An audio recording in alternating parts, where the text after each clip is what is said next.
Me, oh my.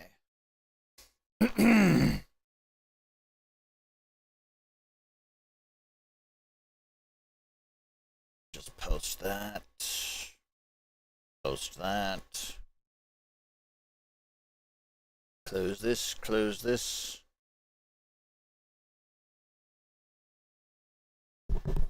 But yes, all that is left to level is Bard.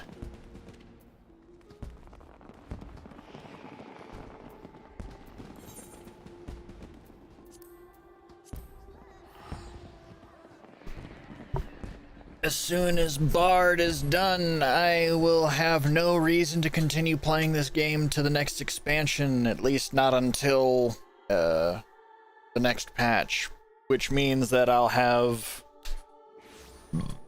time to play other games.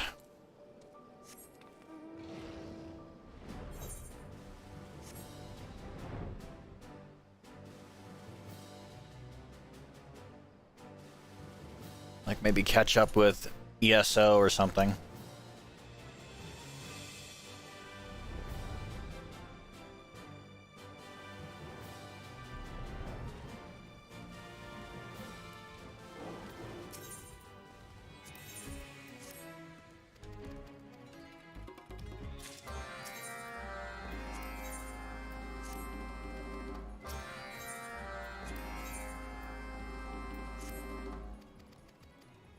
Actually, you know what? Let me... Ah, there it is. I was gonna have to say, it's like, where's my goddamn phone?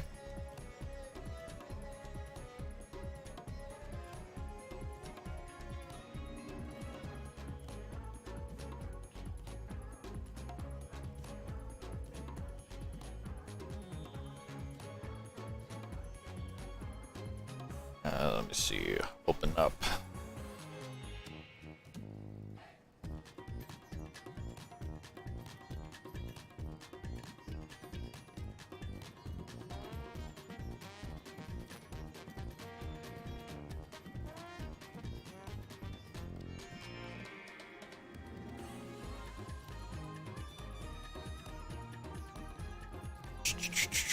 Just gotta do something real quick.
Let that upload.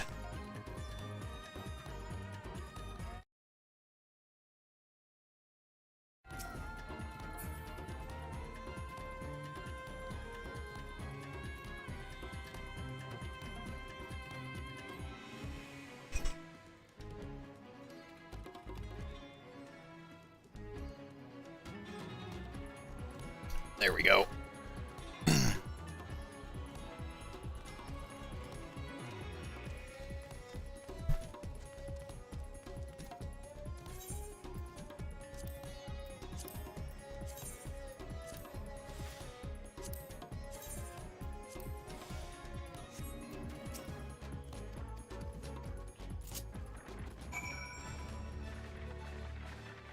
Get ready to do olfactory warfare.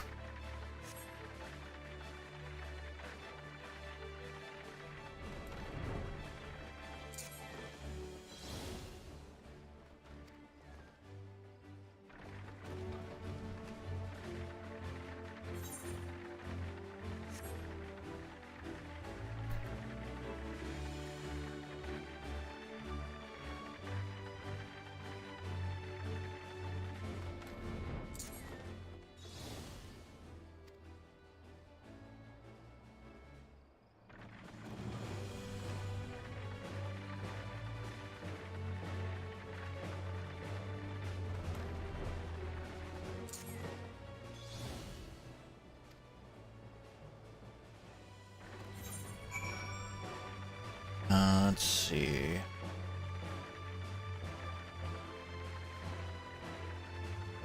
At least that's another easy one with no combat required.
Okay, this is gonna be...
Oh.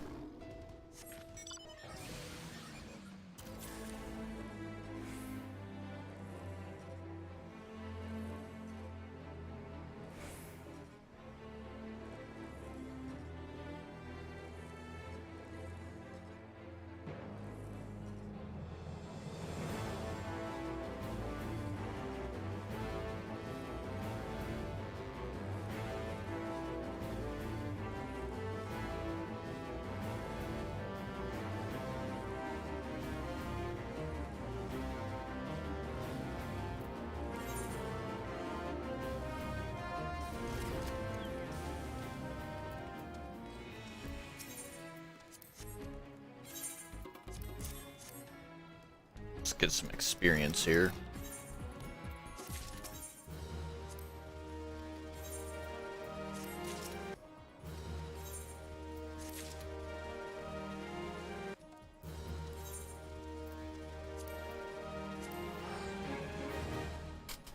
Return to Ul'dah.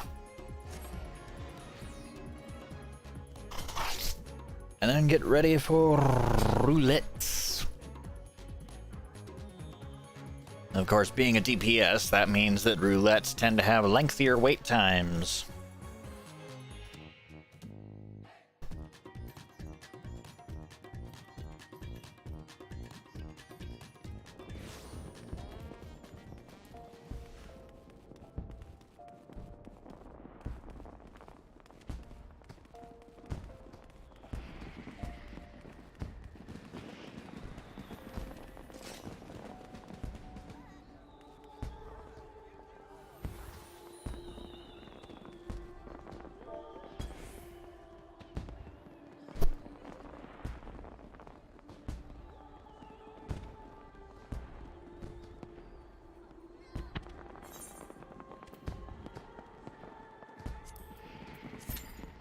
start with raids, because those always feel a bit more engaging.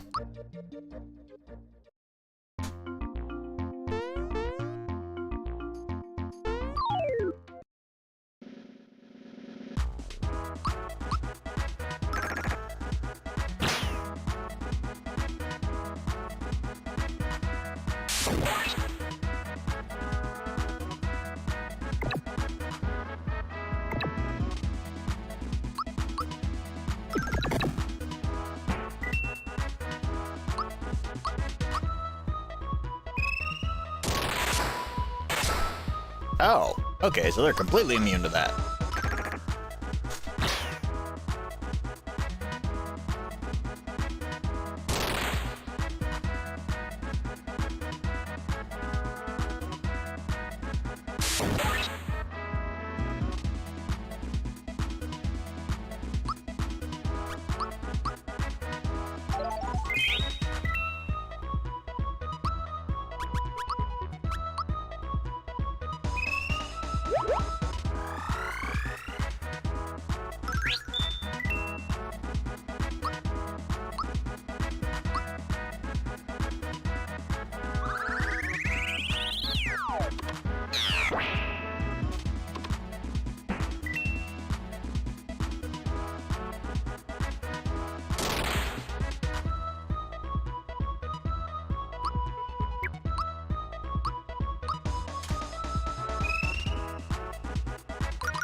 I get 2 points there, 3 points there, 1 point there.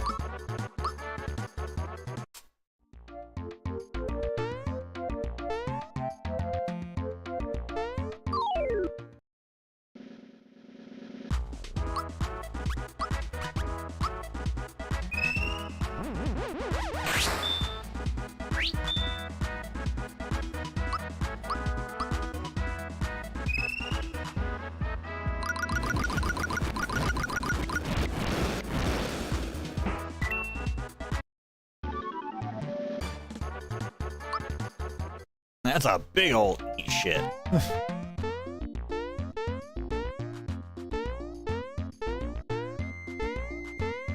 Artichoke-looking motherfuckers.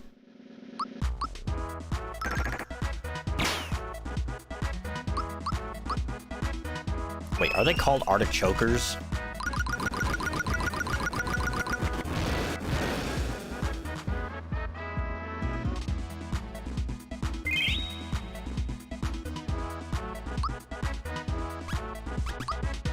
Oh, yeah, they are.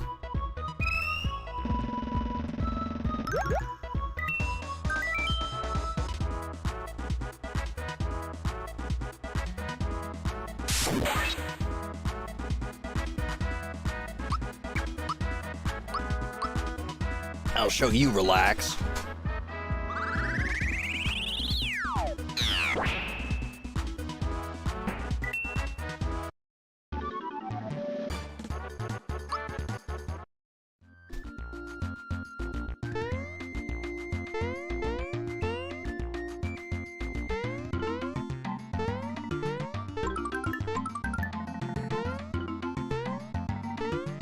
No, what I need to do is I need to grind until I get Geno high enough that he learns Geno Whirl.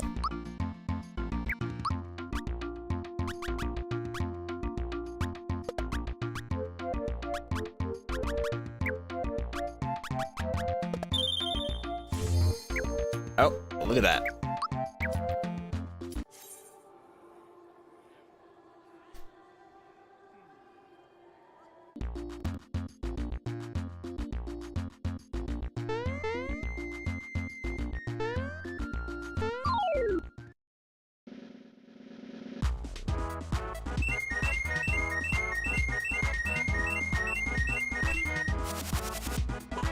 Well, fuck. Oh yeah, that's right. He still has access to special.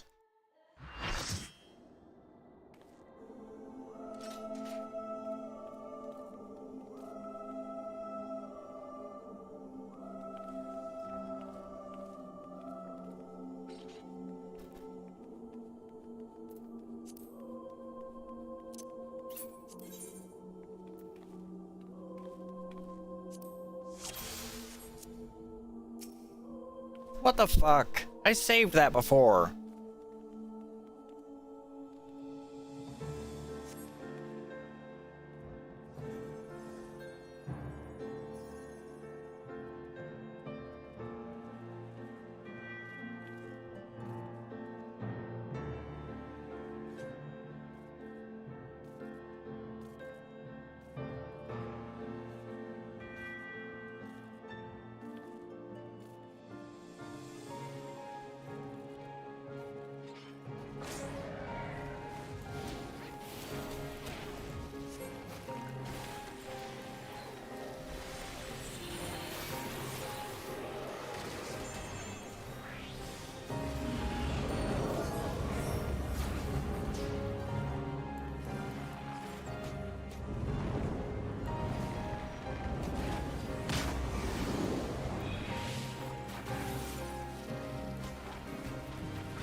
It's like, I just know I'm bad at it.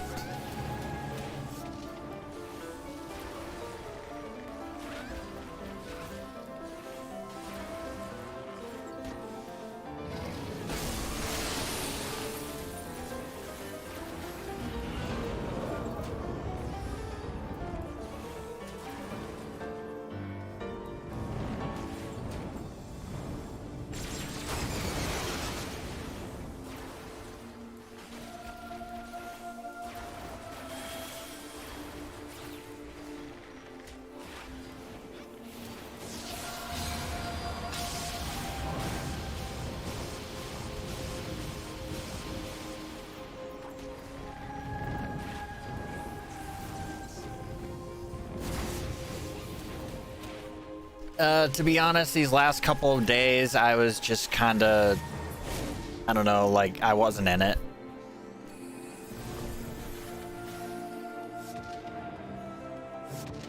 Between just overall being low energy, I just kind of...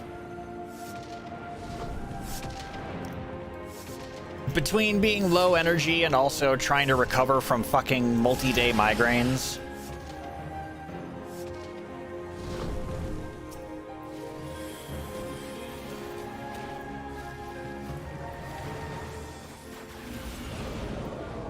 It's like, I know I'll never reach affiliate if I never...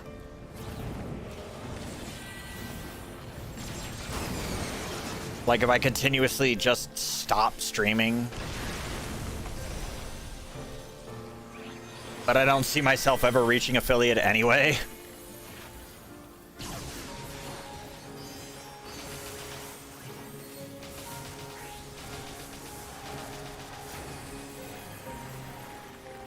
It's like, I'm just some schmo who does this for, I don't know, the sake of entertaining somebody, making somebody's day feel a bit better. I don't know.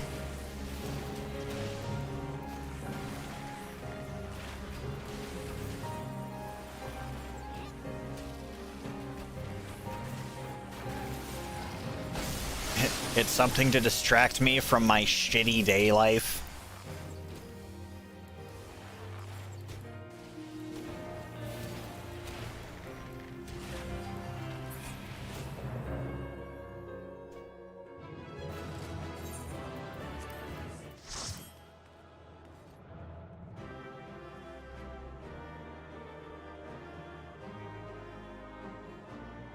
See, that's just, it's like, I don't know.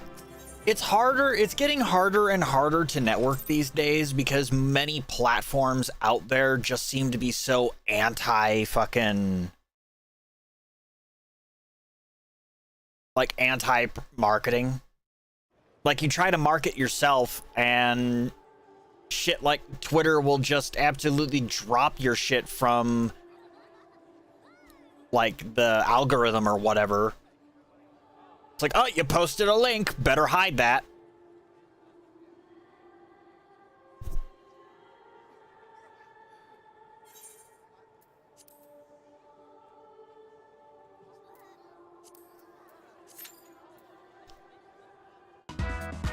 It's painful.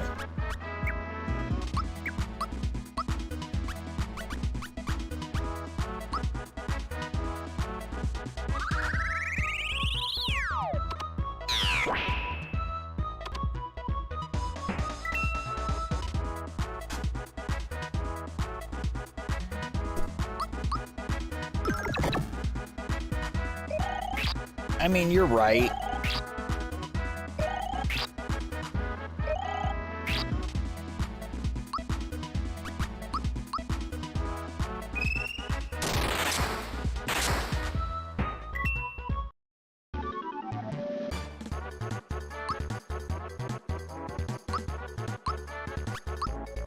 One point. 4 points. 3. Yeah, we'll go with that one.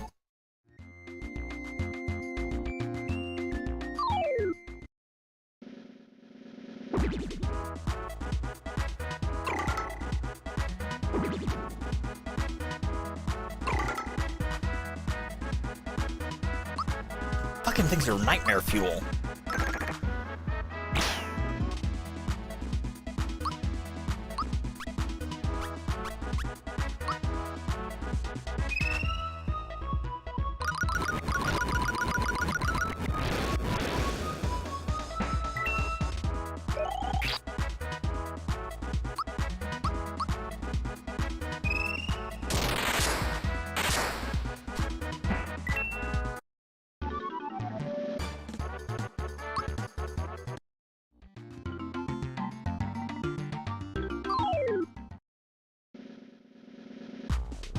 No, not fucking Scarecrow Bell.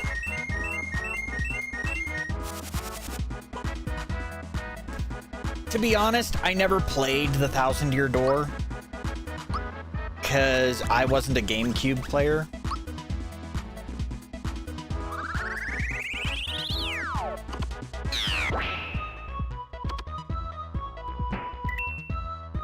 But at the same time, it's like,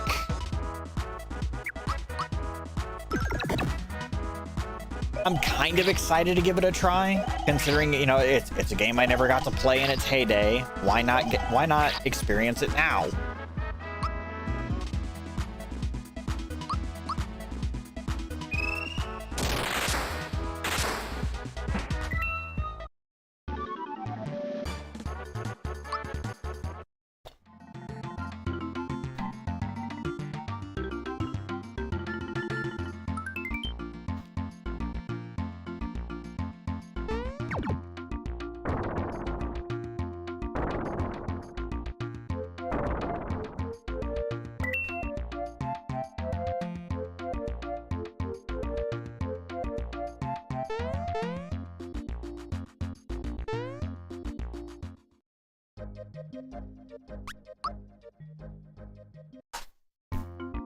Like, I think to some extent, I kind of,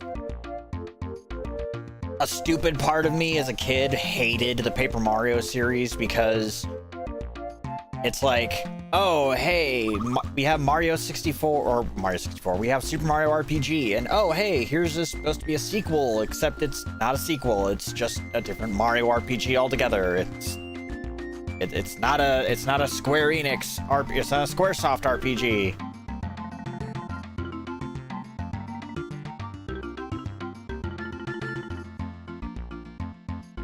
So it's like, I never played Paper Mario on the 64. I never played Thousand Year Door, but that's also because I didn't have a GameCube.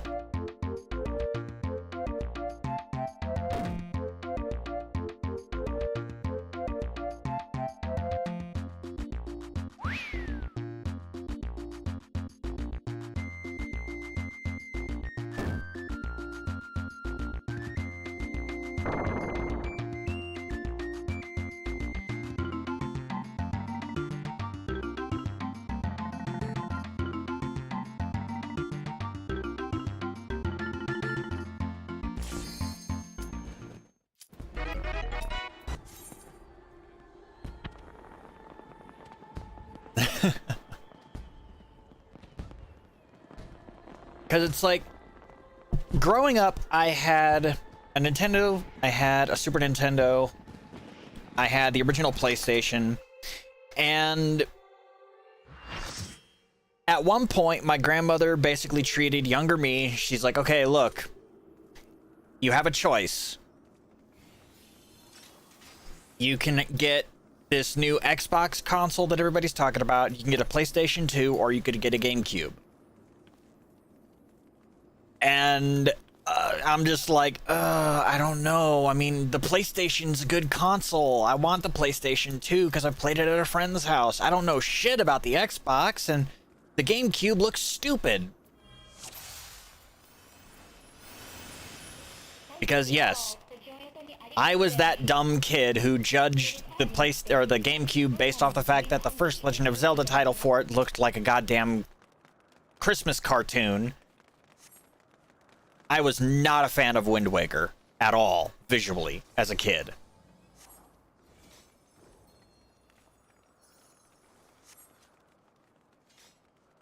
And just like, oh, I mean, like, yeah, now in retrospect, I understand the GameCube had a good fucking library. Technically, all three of that generation had their strong games.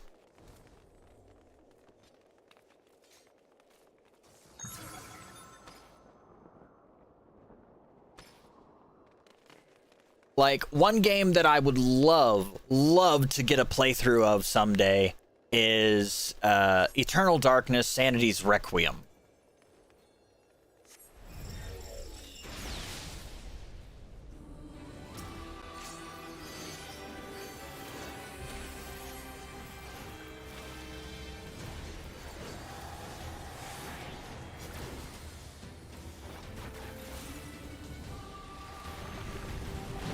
because like when one of the launch titles for the GameCube isn't just a rated M title, which for Nintendo was like a what? But it was actually like a horror game that pretty much still stands on its own. It's absurd.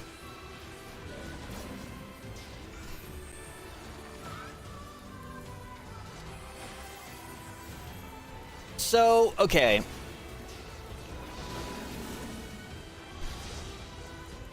So here's this is me taking a trip down memory lane. So by the time I had gotten a PlayStation 2, my grandmother basically said, it's like, okay, look, I'll buy you this PS2 that you want so badly, and I will get you, I think she said, like, I was allowed to get 3 games. Because, she enjoys video games, and she understands that, just having a single game or 2 games to play on a console is a bit shit. So it's a good idea to at least have 3 games for variety's sake. And she's like, okay, look, we'll get you 3 games. And then, unless it's a holiday, that's it. I'm not buying you anymore. Buy your own games. You do chores, you get an allowance. So the first 3 games that I had on the PlayStation 2 were Metal Gear Solid 2: Sons of Liberty, which, like, I loved the first Metal Gear Solid, and when I saw that there was a sequel, I'm like, oh, fuck yes, I need this.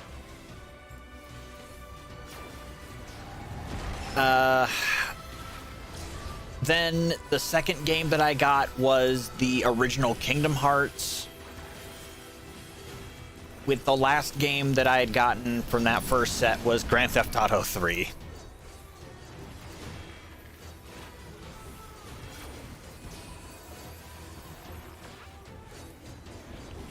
Oh, Maximo, the game that was basically set in the... Wasn't Maximo set in the Rygar universe? Like it was a Rygar spinoff?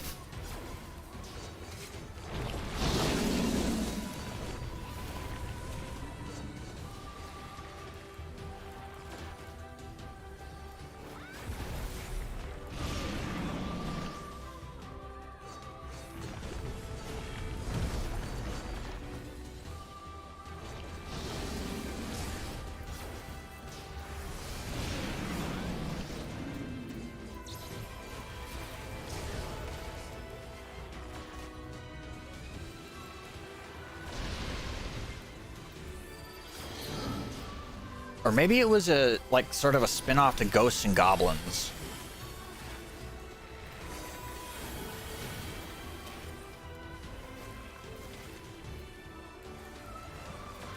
Gonna have to look that up after. The funny thing is, though, it's like, about the whole entire Kingdom Hearts franchise, like, I played the first one. I enjoyed it, but like the novelty of a Disney-laced JRPG or action RPG kind of lost its appeal.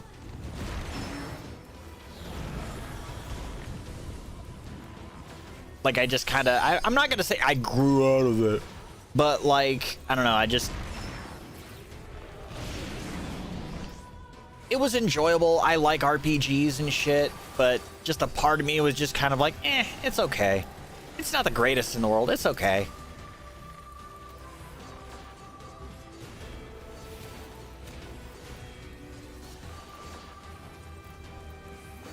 Of course, I was also a fucking... I was an arrogant little shit back then, where it was just like, I was undergoing that period of time where I was just like, ew, turn-based RPGs, they suck. so it's like a lot of other good PS2 games that came out around the time, like, say, Final Fantasy X, I just kind of straight ignored because I was being a stupid little twat.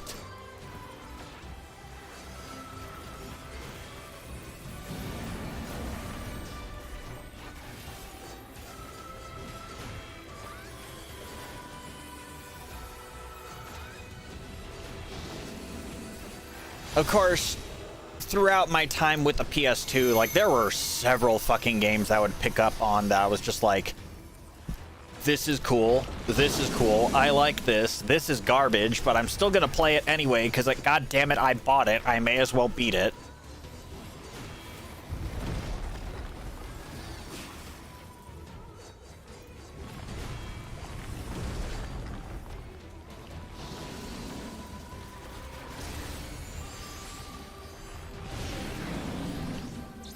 Ooh. Oh no. Final Hallway 13.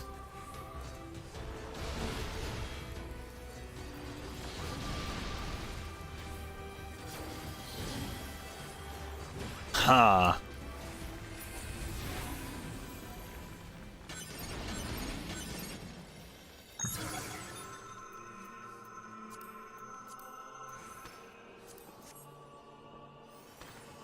Well, you know, everybody has their own tastes. It's like, I'm kind of like, the gameplay wise, I like Final Fantasy VII. Story wise, I think it fucking sucks, which is why I'm actually kind of glad that this whole remake thing takes a different approach to it.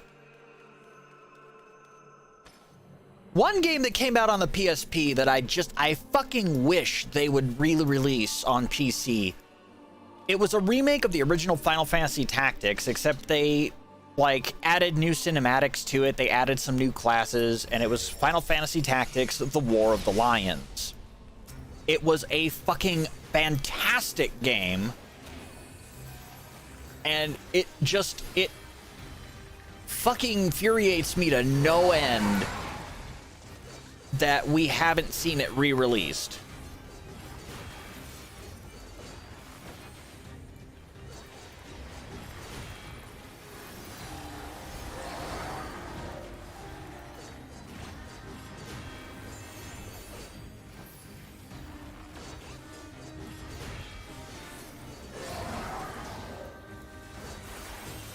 But then again, there are a lot of PS2 titles that I would love to see re-released. Maybe not even remastered, but at least, like,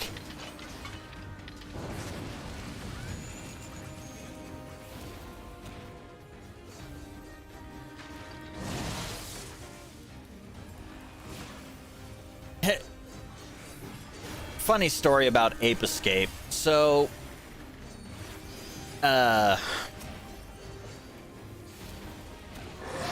once upon a time, back when I was in high school, our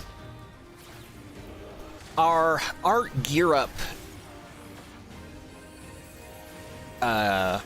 like our art club, decided that,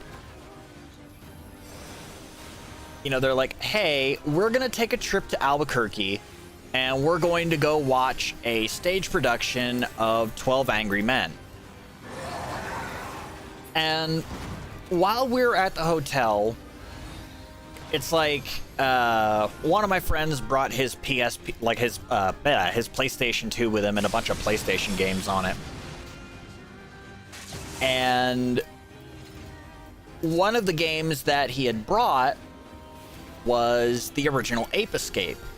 And I'm like, you know what? I never actually played Ape Escape. I'd like to play that. And I shit you not, the entire night, I did not get a fucking single wink of sleep because I was up all night just playing Ape Escape.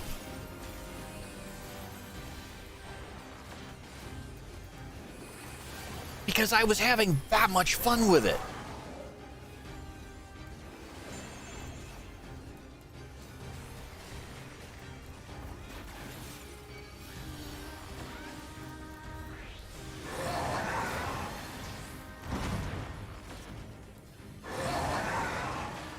But no, like, one game that I would really like it.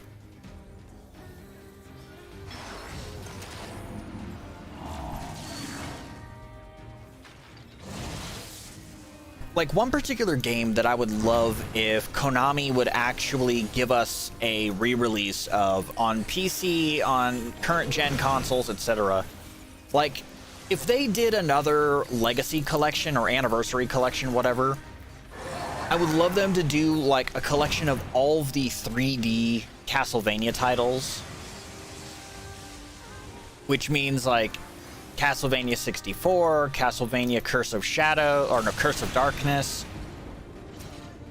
Or not, well, yeah, Curse of Darkness. I can't remember what the second Nintendo 64 one was. But, like, Lament of Innocence, just, like, all of them. More specifically, because I want to play Curse of Darkness again. I mean, granted, I can just emulate it on, you know, virtual PS2, but still.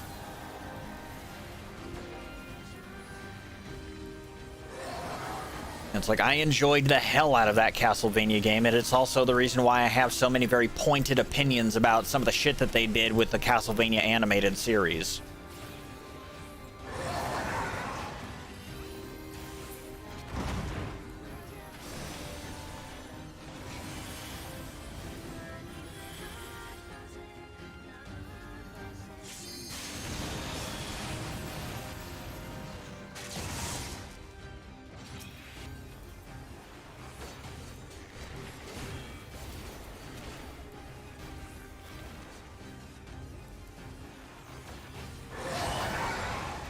I mean, if they did an Ape Escape collection of the original 3 games that was just like HD upscaled with the option to play the original graphics versions as well.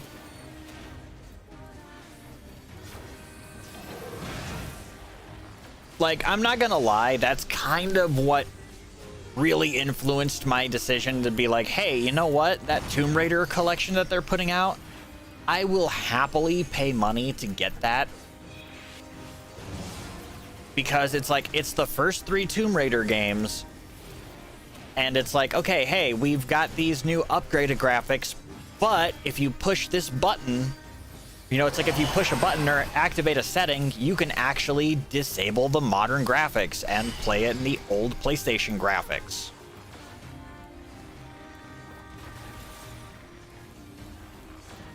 Like, that shit literally just made me go, yes, please.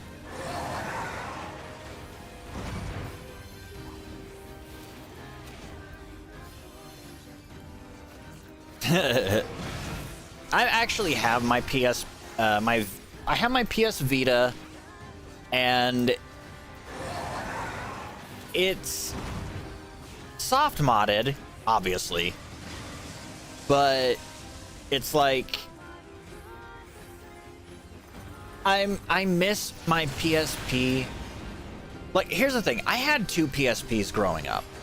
Not even growing up, but like after high school, I had 2 PSPs.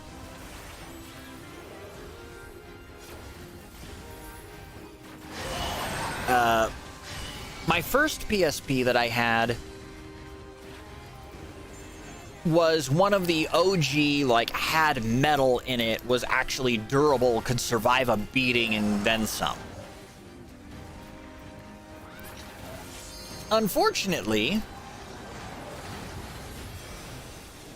when I was on a trip to visit a woman who is now currently my ex, during the trip up, or not the trip up, but the trip back, I fell asleep on the bus and it got fucking stolen.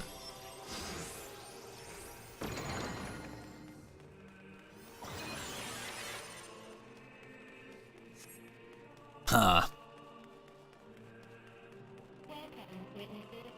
One thing that I will say this, one thing that pisses me off to no end about the PSP versus the PS Vita. Why in the fuck is it that, like, your PSN purchases Like, you could buy almost... Yeah. But it's like, why is it all of your PSN titles that you can purchase that are playable on the PSP, a handful of them are playable on the PS Vita, including the PlayStation Classics? Why? Why is it that the PS1 classics like Bloody Roar, Metal Gear Solid, Crash Bandicoot, you can't fucking play them on the PS Vita?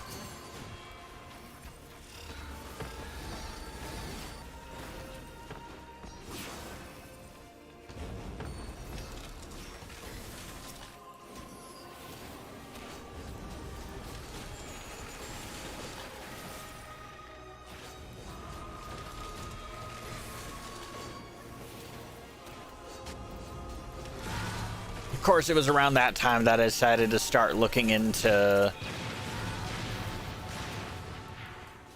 soft modding and things like that. Well, soft modding, hard modding, just basically finding ways to tell Sony to fuck themselves.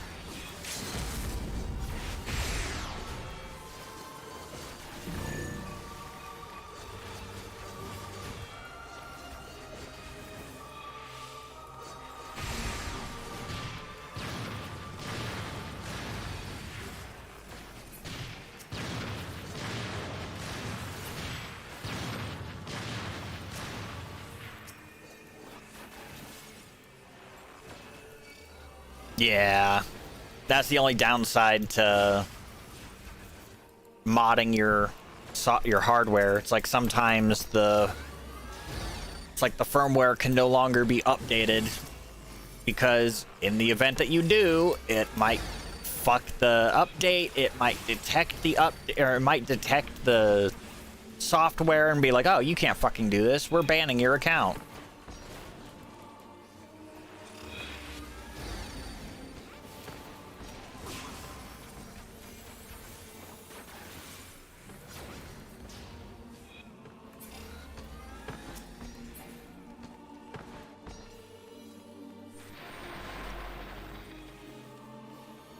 I don't know. One thing that always gets me is whenever people try to sit there and argue, like, they try to make the argument against stuff like software emulation.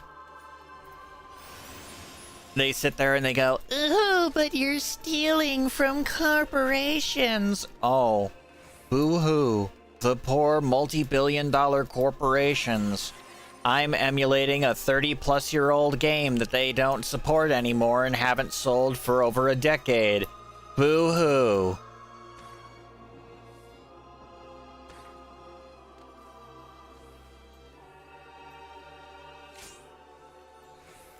Ooh, that's rough.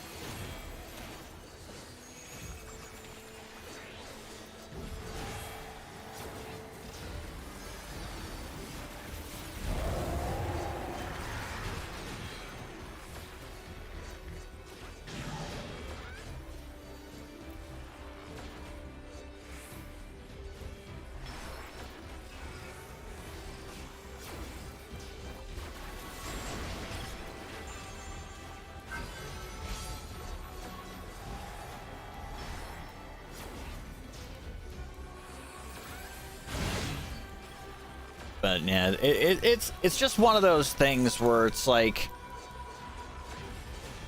you'll get these people who sit there and they'll whinge and they'll whine and they'll say shit like, it's like, "Oh, you shouldn't emulate these things. You shouldn't don't download these games, blah, blah, blah." And I'm like, listen, chumpy, I'm not about to blow like $200 to $300 just to play a fucking GameCube game that somebody out there decided is worth that much money.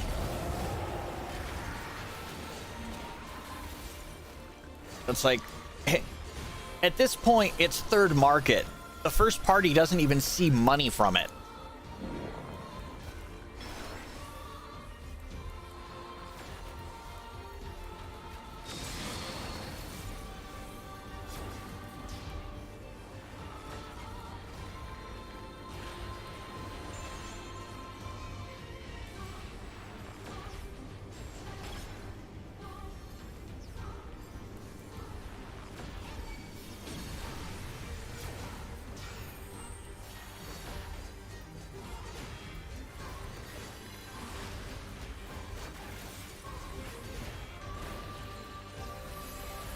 It's like, sorry, not sorry. I'm not going to be a fucking simp for a corporation.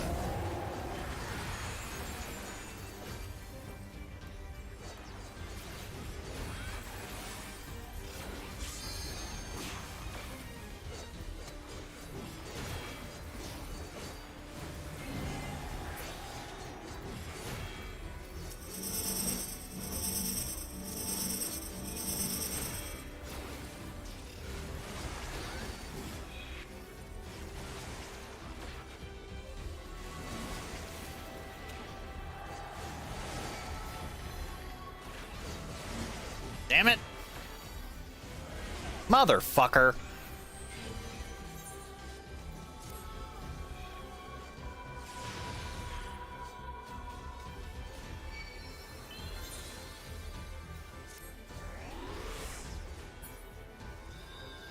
Exactly.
Like, the way that I've always seen it, if they don't want me to pirate their game, their old as fuck vintage video game, they need to make it so that I can legally obtain it, in which case I will consider it.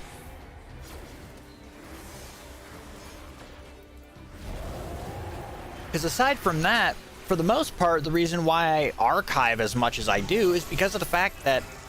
Uh-oh. Oh, shit, shit, shit, shit, shit, shit, shit.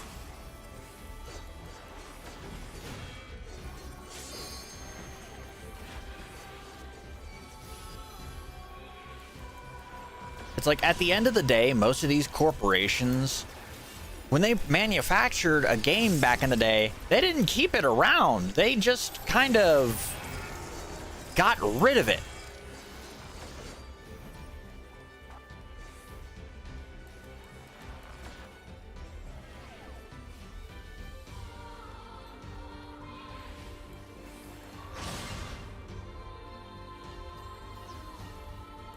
Right.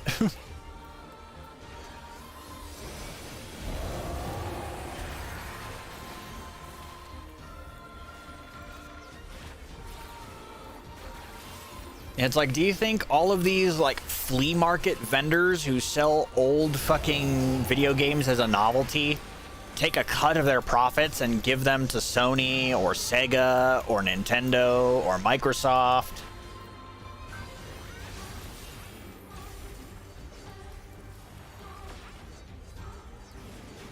It's like, of course not. And if you think that's how the world actually works, you need to get help.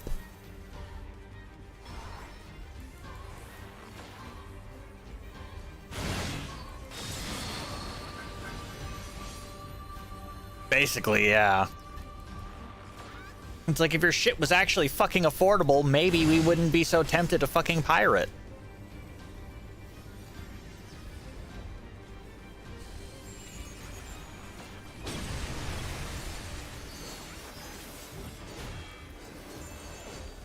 You know, it's the same fucking argument for why so many people would pirate Photoshop and shit like that back in the day, and even currently.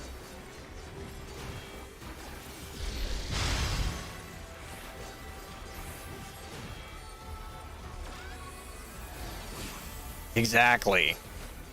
It's like, I'm sorry, I don't want to have to put down a fucking mortgage just to buy a video game.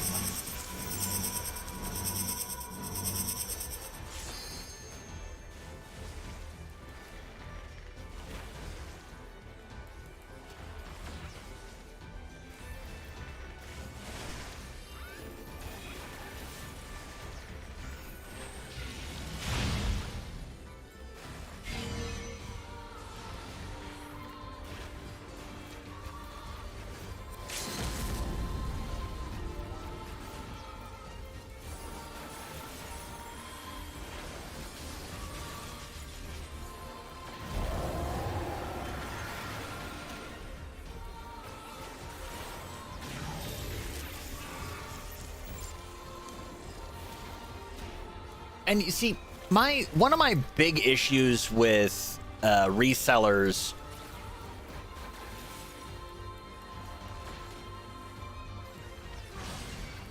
Like, one of my issues with resellers is a lot of the time they'll sit there and they'll try to make this, like, audacious claim that, oh, this game is super rare and hard to find and blah, blah, blah. But then when you actually check, like when you check the count out in the wild, you find out that it's like, no, this isn't a rare game. This is a game that was, like, one of the most manufactured and printed games of its time.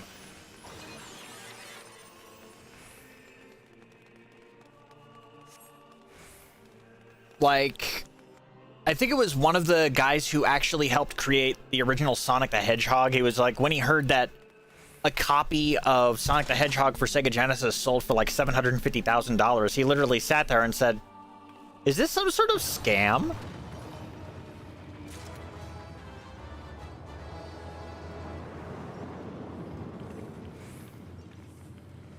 Oh my god, anybody that pays $80 for a Smash amiibo needs to get their head smashed.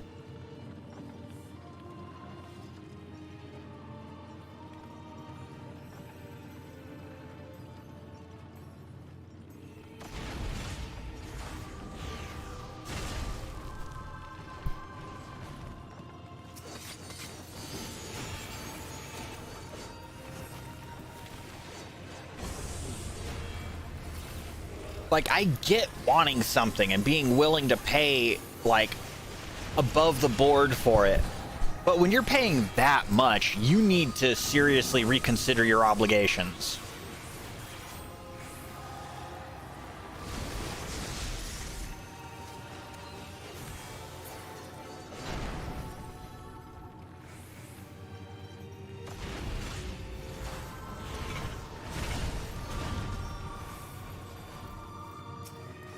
I mean, you say hard to find, but at the same time, it's like, are they really?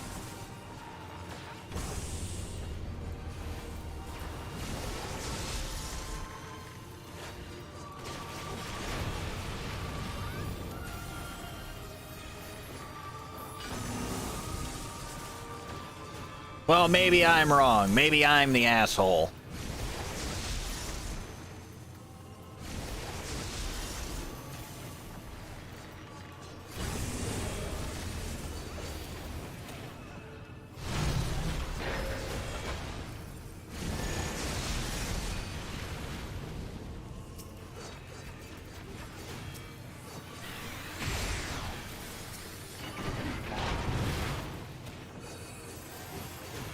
I don't know, it's like...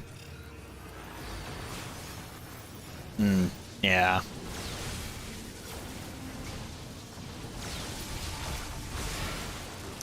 Like, the one thing that I've constantly said, it's like Nintendo. They are a great game developer. Don't get me wrong. They are fantastic game developers. They know how to make a good game and they know how to sell a good game.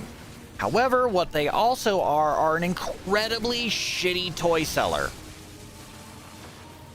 Because their marketing strategies are amongst some of the fucking worst in the industry.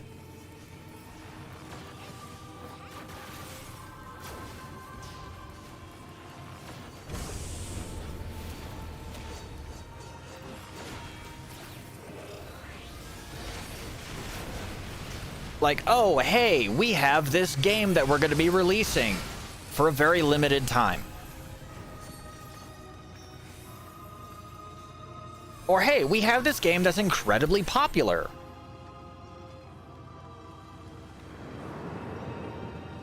Like, a good example of like one of the things that irks me the most about their market strategies and shit. So, you look at the most recent Nintendo Direct. They show off this shitty fucking F-Zero.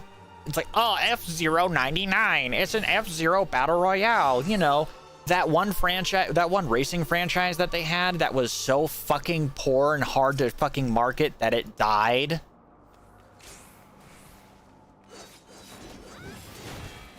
And anybody that tries to say, it's like, oh, F-Zero wasn't a dying franchise.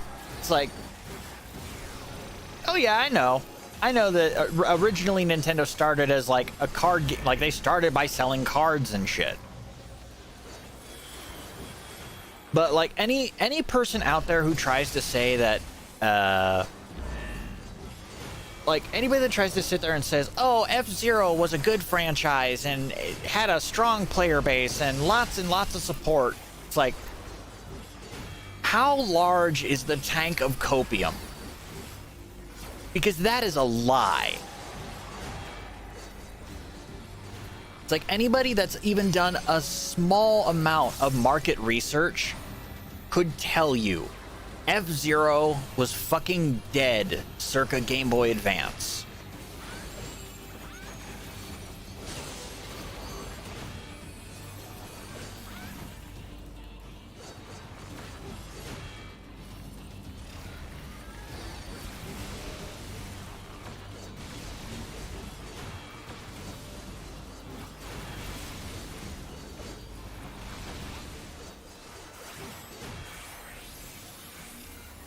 And it's weird that they don't want F-Zero to compete with Mario Kart, considering that that's like saying we don't want apples to compete with oranges.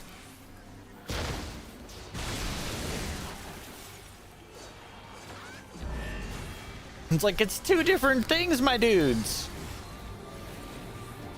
It's like F-Zero is a straight up racer, where Mario Kart is a gimmicky combat racer.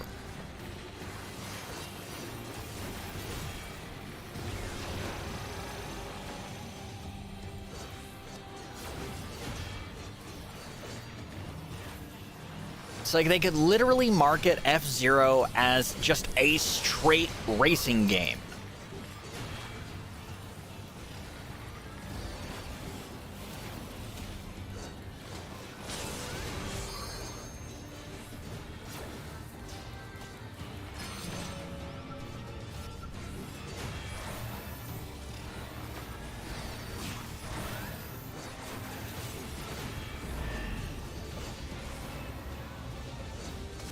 Try to give it like a...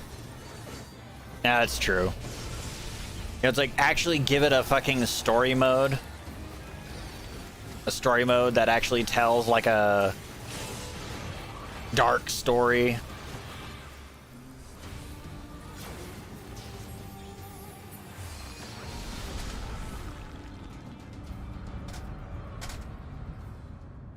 Though, something that made me laugh, like really, really laugh. Apparently, Microsoft has these delusions of grandeur. They're trying to say how it's like, oh, we want to get our hands, we want to buy Nintendo. We really want to try to get Nintendo. It'd be a huge win for us if we could get Nintendo. It's like, are you fucking stupid?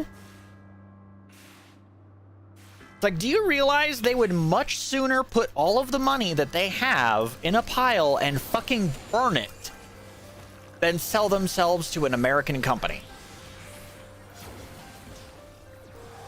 It's like, Microsoft, let me make something perfectly clear to you, buddy. It's like, you listening, Spencer? You listening? Nintendo could go over half a fucking decade without selling a single product and still survive. Oh no, sorry, not half a decade, half a century.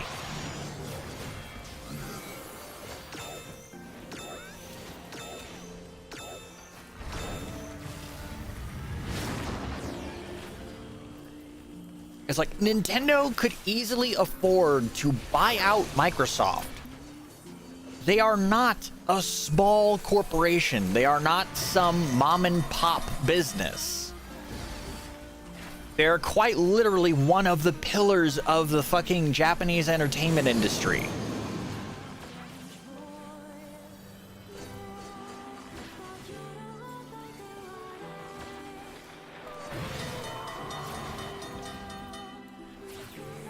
You know, that would be like fucking, you know, that would be like Warner Brothers trying to say they could buy Toei.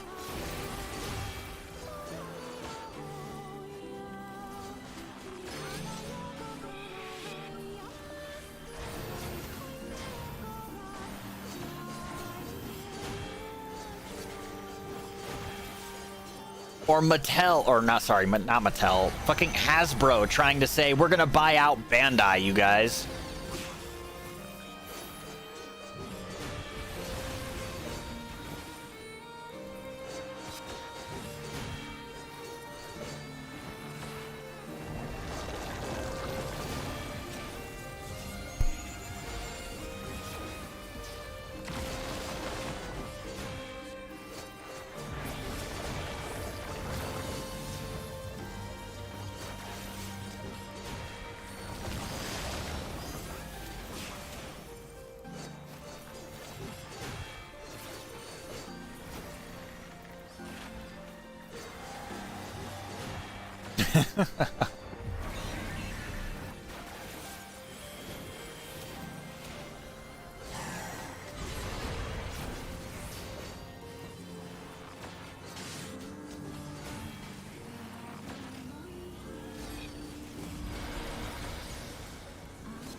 One thing that does kind of make me disappointed, speaking of Nintendo and other companies and shit. So, I've been a big fan of the Monster Rancher franchise since, you know, the PlayStation days. And when, you know, Tecmo put out the...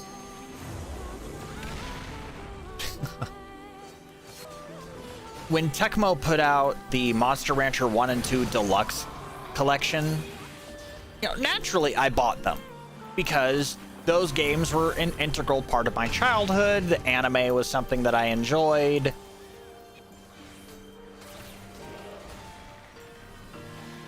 And then I find out, it's like, oh, we're also making a new Monster Farm game. Okay, cool. What's it gonna be? It's like, it's gonna be a Monster Farm game, but it's going to be a collaboration with Ultraman. So you're raising the kaiju from the Ultraman franchise. And I'm like, that is the dopest shit I've ever heard. Sign me the fuck up. And then I find out it's a Nintendo Switch exclusive. I mean, that's not a problem. I have a Nintendo Switch, but at the same time, I'm like, but why is it Switch exclusive?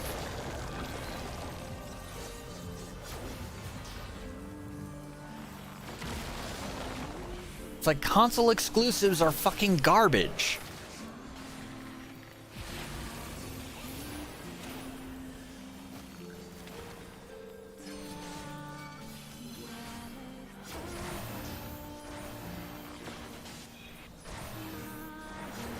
Of course, I understand the whole entire, it's like, oh, well, this company, you know, basically paid to get this game developed, so therefore, you know, therefore they have the right to exclusivity. But then anybody with even half a sense of business sense can see how even limited time exclusivity for a game can cause massive profit loss. Like a brilliant example.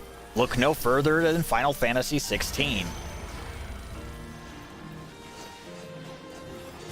It's like, apparently, yeah, sure, it did well. However, it didn't do as good as it could have because of its stupid fucking bullshit limited time exclusivity to the PS5.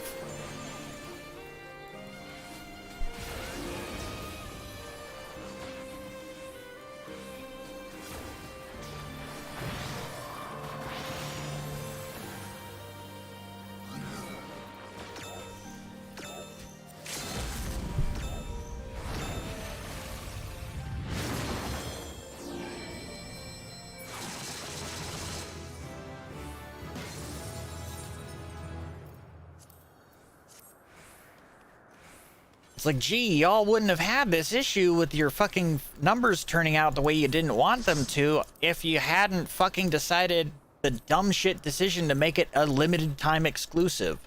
Just fucking release it on all platforms.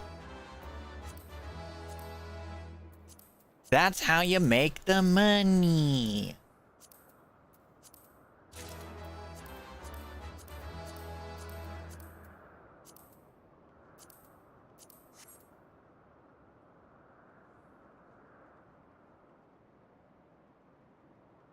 I mean, I've seen gameplay of Final Fantasy 16 and it fucking looks phenomenal. I'm just not about to drop, you know, half a grand just to buy the toy to play it on.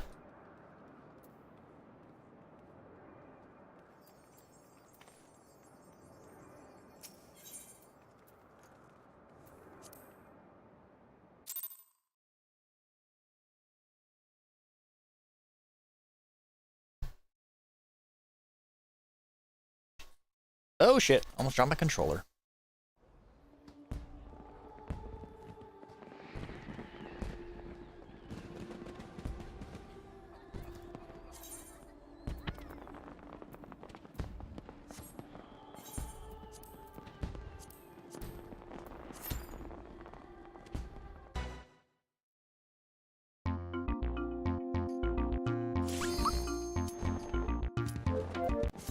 Well, that was fast. I mean, if Square is intelligent, which, I mean, they're prone to making unintelligent decisions, so I'm not gonna hold my breath. It's like, the smart decision would be to, at least, if they're going to do limited exclusivity, they need to make that limited exclusivity window shorter.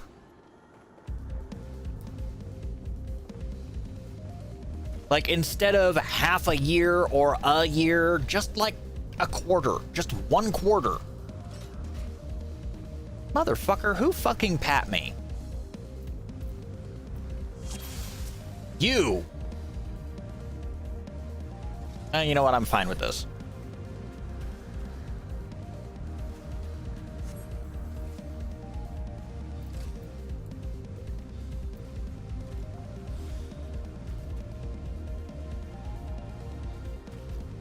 Well, come on, somebody get closer to aggro it.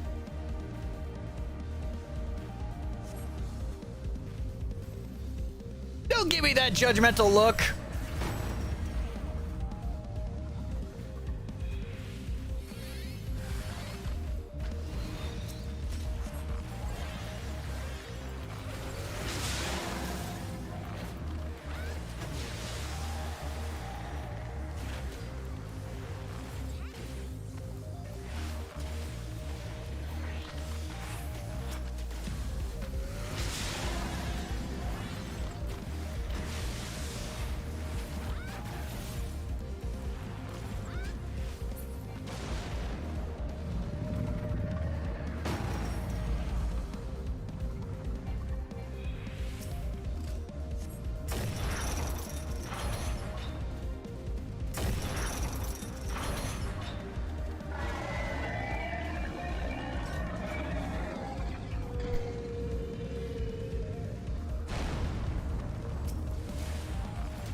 Oh, God.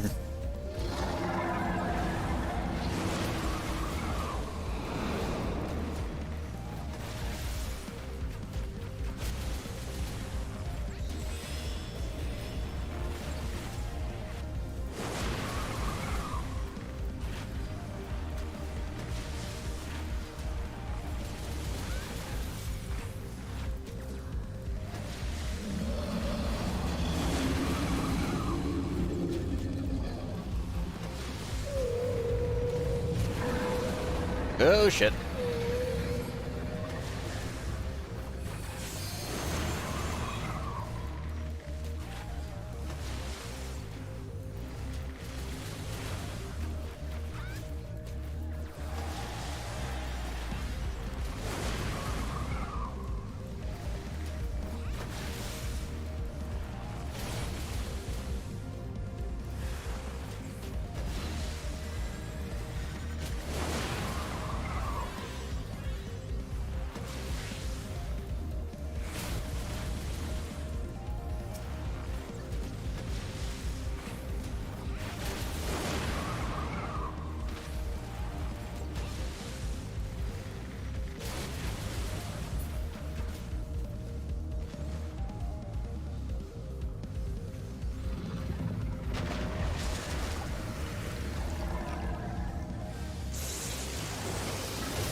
gonna be dicey.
Wait for the cutscene viewers to see that they're no longer with people. Commendations, please. One commendation!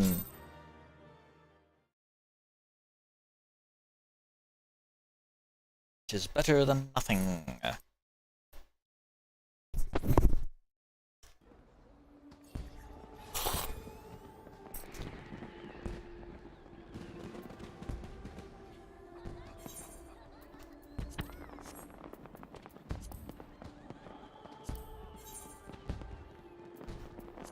So weird that udon can stay chewy for so long.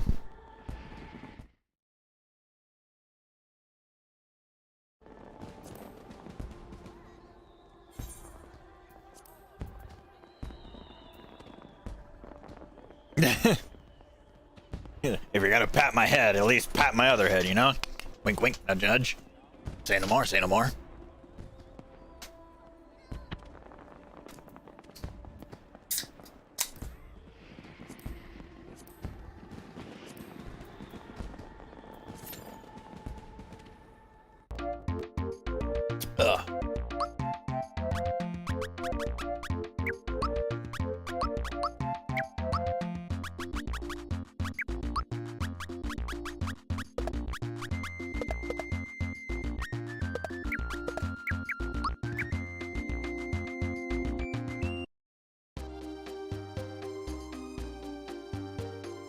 And Booster's busy right now, so he can't play.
I still find it funny that the attack is called Drain, but it just does fire damage. It does not absorb HP, nothing. It just does damage.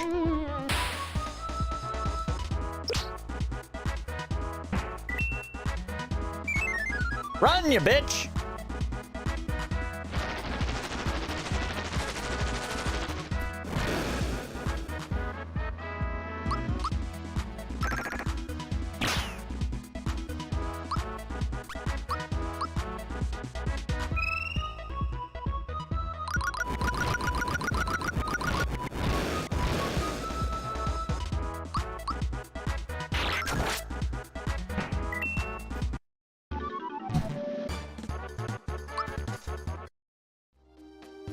Drain, you can drain these nuts.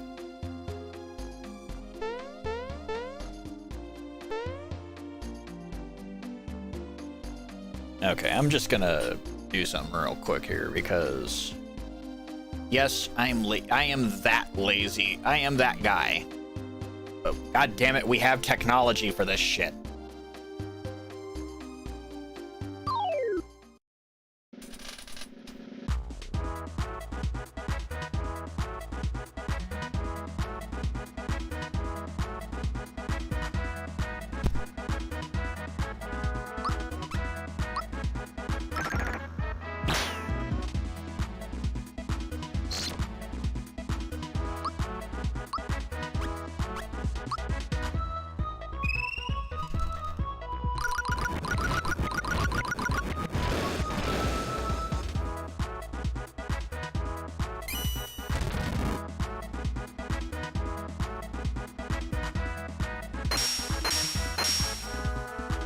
Also glad with the latest trailer for the Super Mario RPG remake, they all but confirmed that Culex is going to be back.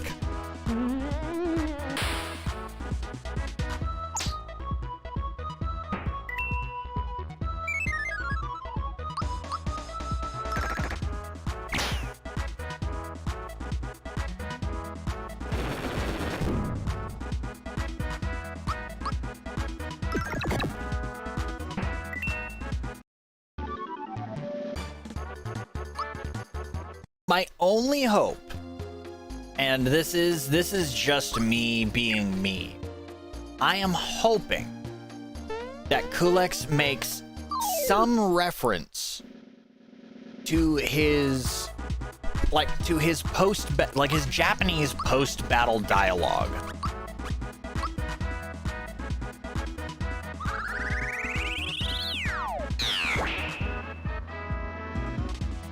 Like, I think the best way they could play it off, and this is just me kind of like shooting for the moon here. The best way they could play off Culex's appearance in the remake would be if he had a sprite akin to the Super Mario RPG. Just like the plain old SMRPG sprite.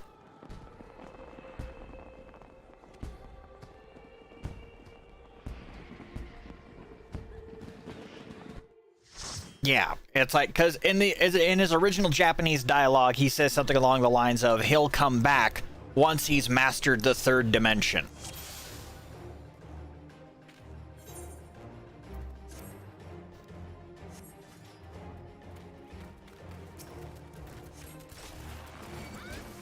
Because his whole entire thing was he was a 16-bit sprite in a quote-unquote 3D world, so he was unable to fight to his peak potential.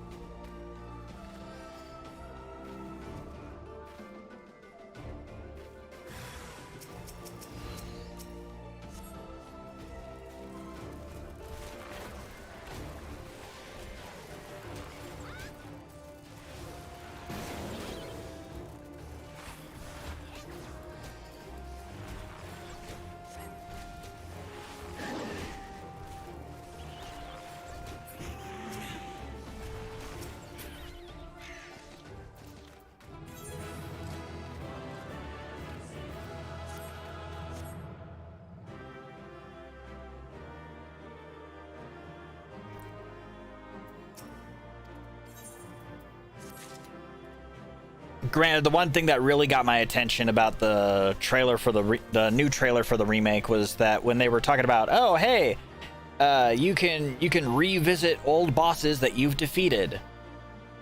I was like, oh, that's cool. All right. But it's like the whole entire, it's like, oh, when you defeated a boss and you beat the game, you can go back and revisit them. It's like, okay, that's cool. But then they show Booster just absolutely steamrolling the entire party with his crazy train attack. And I'm just like, I'm scared.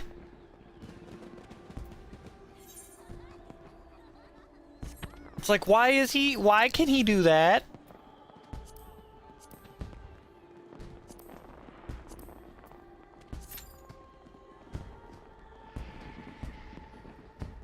It's like something about that doesn't seem right.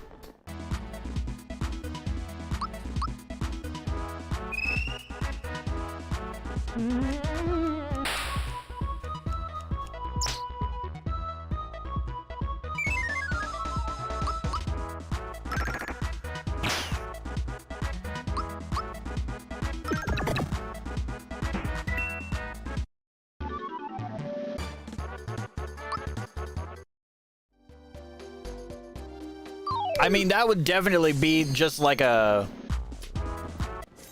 real kicker. It's just kind of like, behold, it's Kulex in true 2D.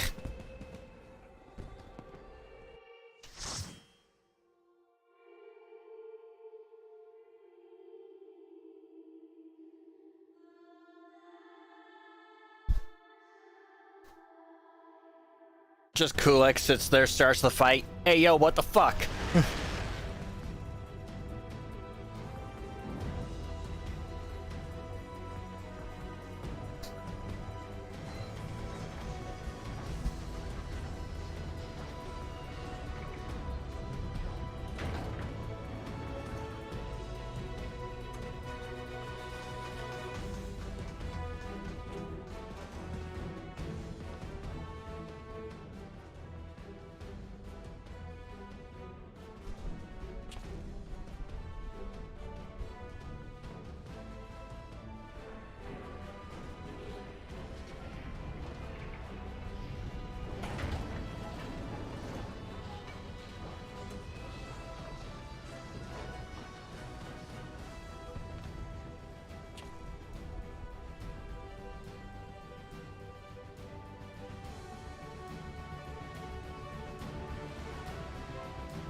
Yeah.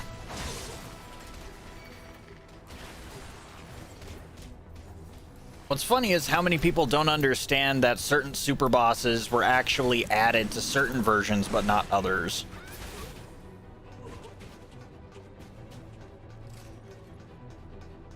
Like, Japan just figured that, hey, we're releasing Final Fantasy VII in the US. Let's put something in there to say that we hate the people playing it.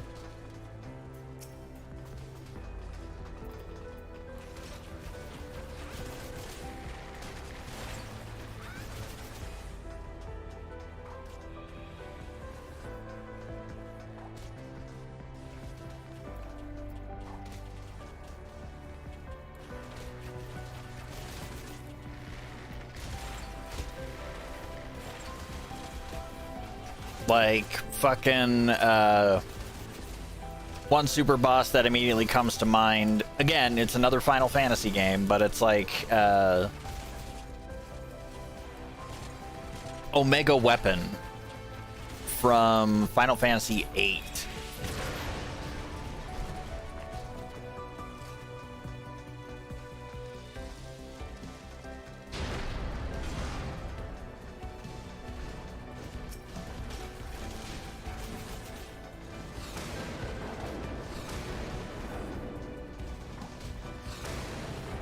It's like Omega Weapon in Final Fantasy VIII. It was literally just this whole entire, you found a switch. This switch makes a bell ring and a timer begin to count down. I wonder what that's for. Well, I see our healers taking the day off.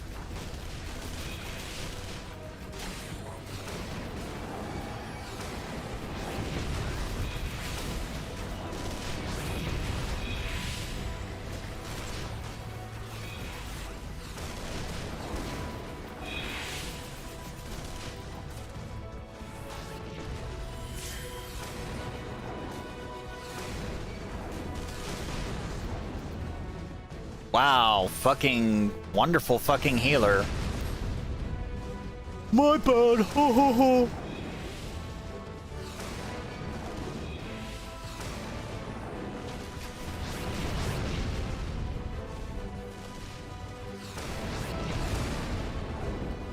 It's like, you know, I don't see a sprout next to your name. That's not a my bad, that's a you're terrible.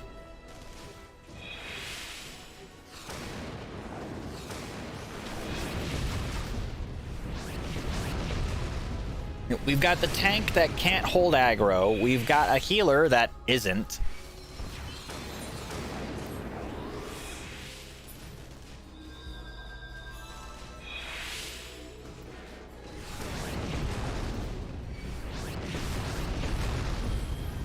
And how is that? How did Nintendo, or how did Game Freak Big Brain?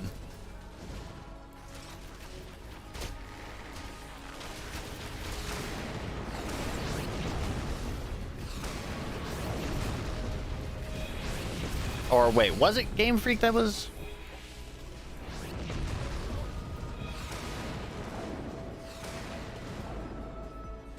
Huh. It's like, do you know your Pokemon lore, motherfucker?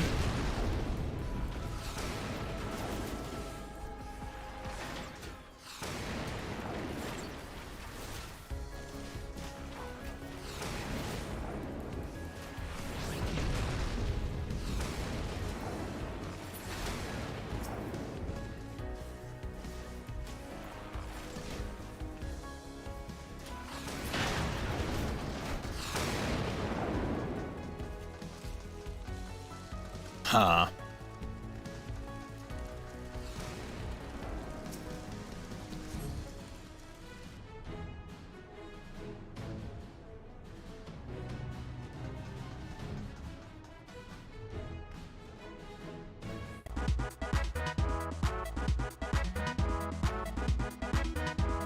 Nifty.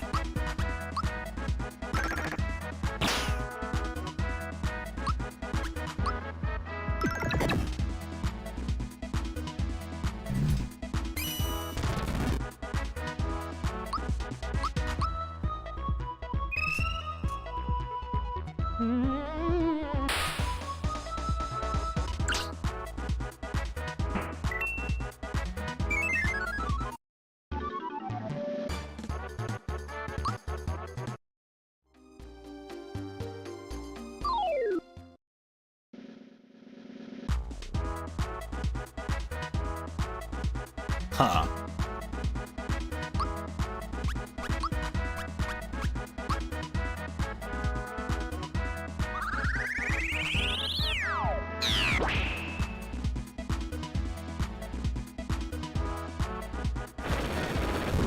Overquill.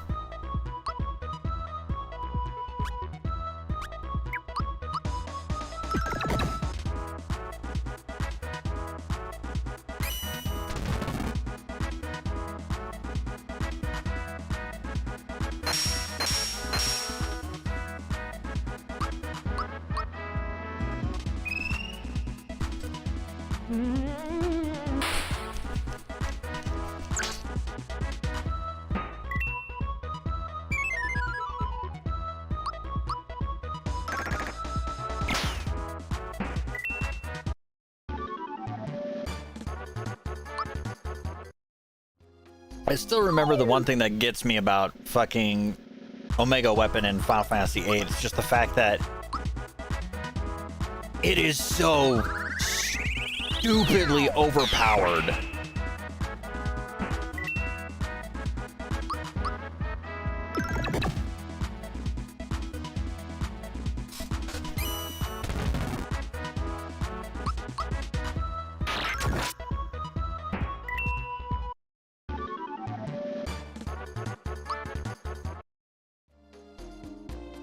I mean, it's like, it's nice when a game company actually gives enough of a shit to include like little ideas like that.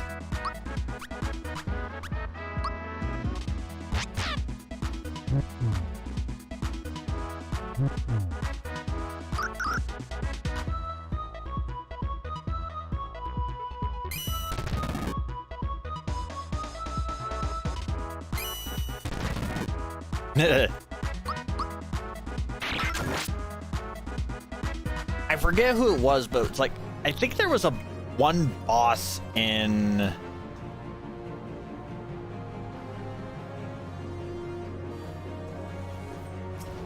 I want to say it was Final Fantasy X, where it's like the final boss could basically just be dumpstered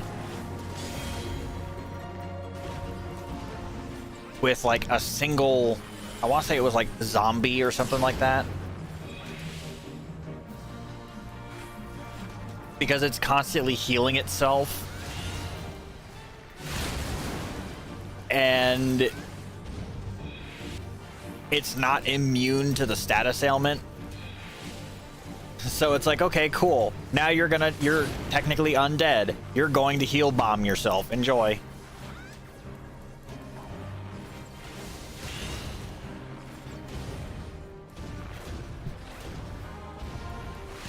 Yeah. Heal yourself to death. How does that even work?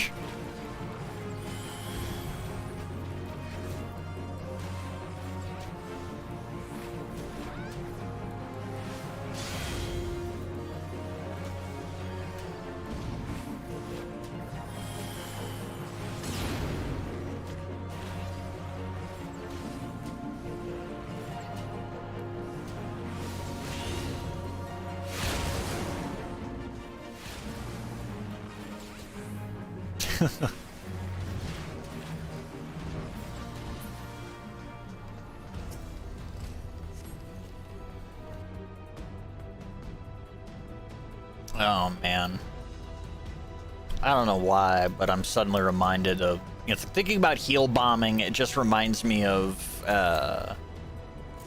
back when I would play Ragnarok Online. There was a private server that I had played on where, like, I had a high priest, and one of the things I would do to kill time and grind levels was fucking, I would heal bomb my way through, I forget the area that it was in, but it was mostly populated by undead monsters. The one thing that I enjoyed the most, though, was playing as my fucking gunslinger, going to, like, the Abyss dungeon and just absolutely fucking, like, every dragon enemy in the area for just, like, mountains of loot. All for the hope that I would get a dead branch or a bloody branch.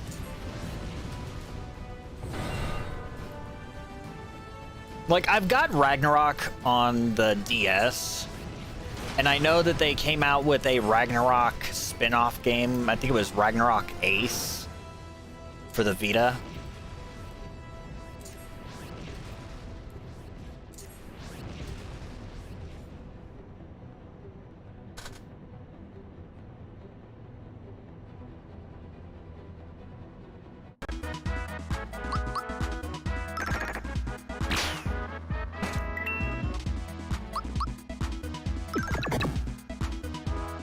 It's like, thanks to my flash card, I've got Ragnarok DS.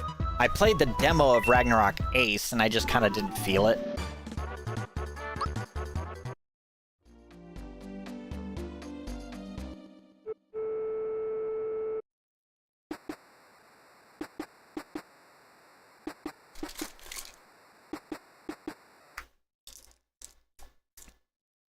What's weird though is that Ragnarok DS pretty much uses the same sound, like the same music, the same sprites, the same, just like almost everything is 1-to-1 for Ragnarok Online, just the world is a hell of a lot smaller and it actually has a story.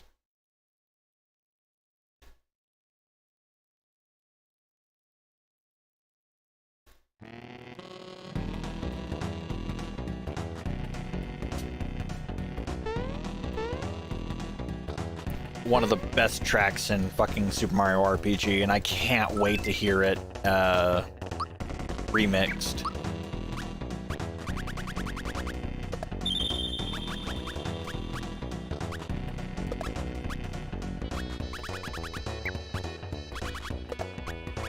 Just throw these away, keep up inventory space.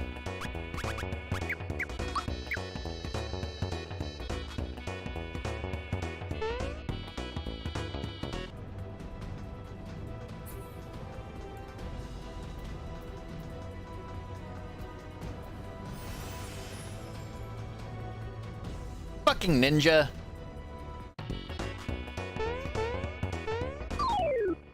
Uh-oh.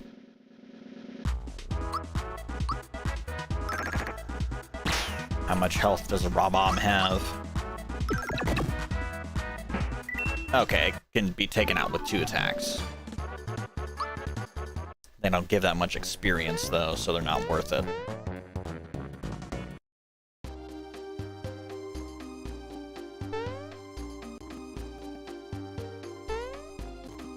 Oh, right.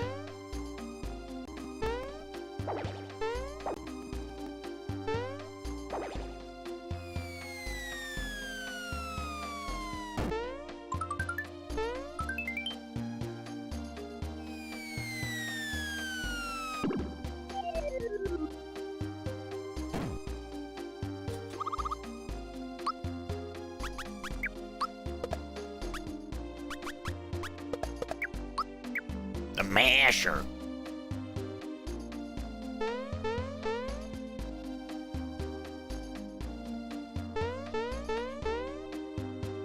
I know Bowser gets a weapon here as well. Motherfucker.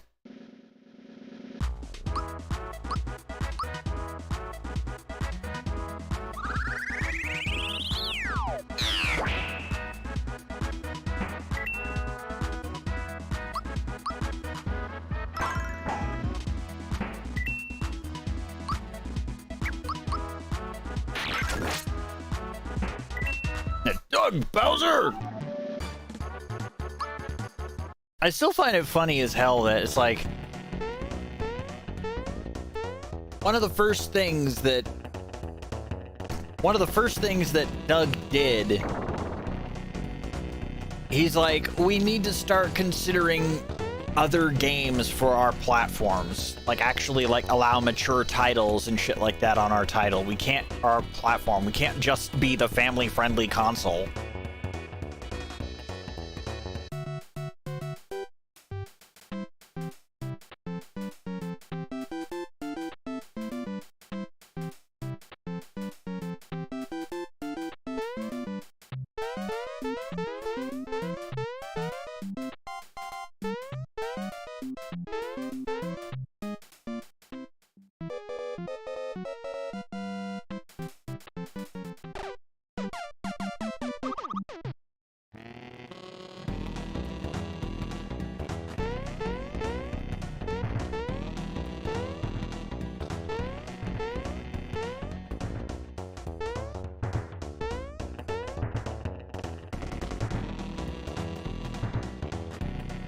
It's like, Honey Pop, fucking, I think Nekopara.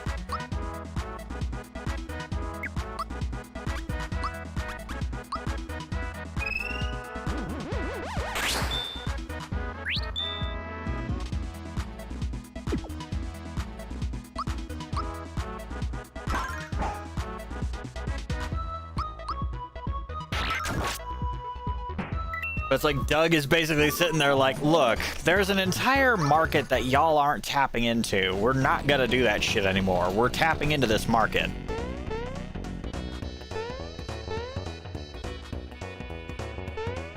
like, don't pretend like your Japanese market has been fucking perfectly clean.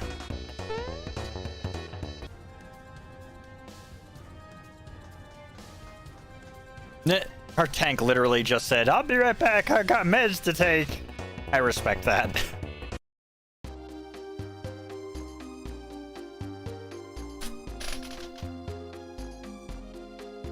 Alright. Let's just do this real quick.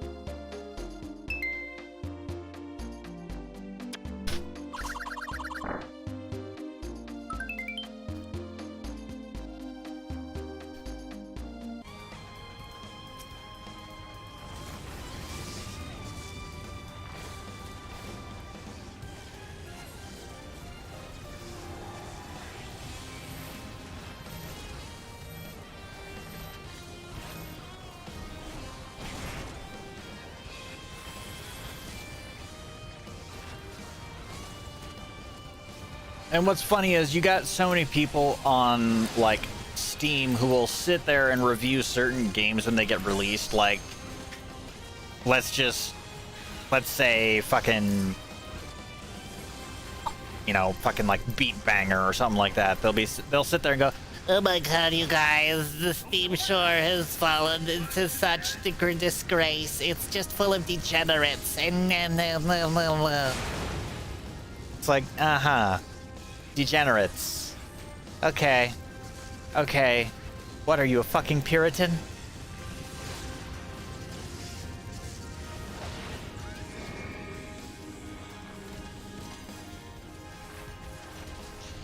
It's like, my friend, if you don't like it, don't buy it.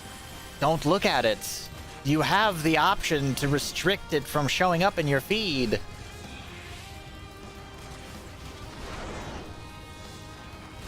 It's like, back to the Holy Land with you, my friend. You are too pure for this world.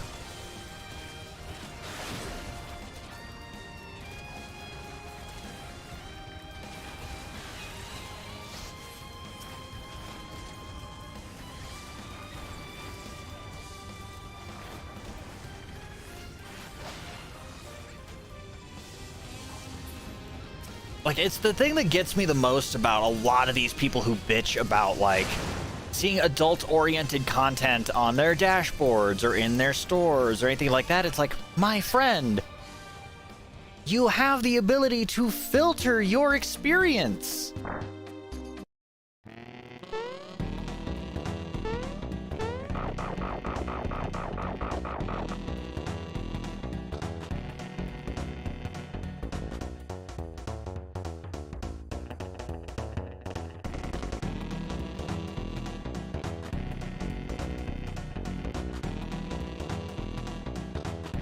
Exactly.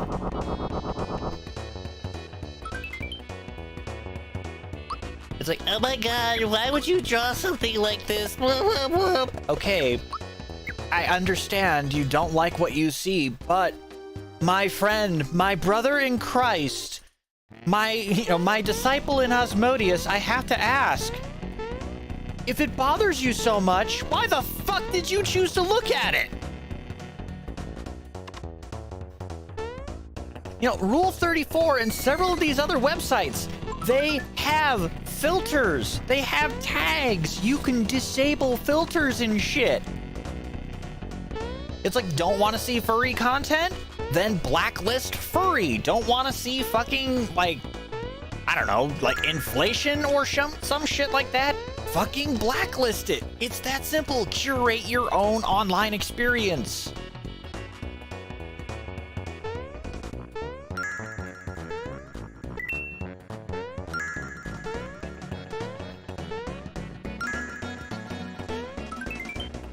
Yeah. No!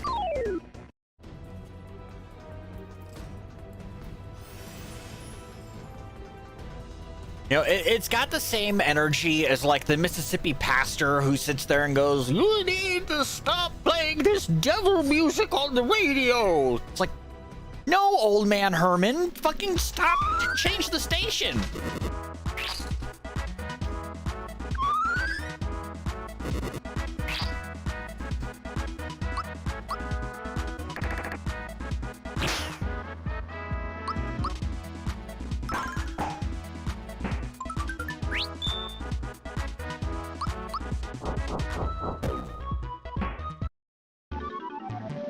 Like, crazy fucking concept, but imagine not looking at things that you don't like.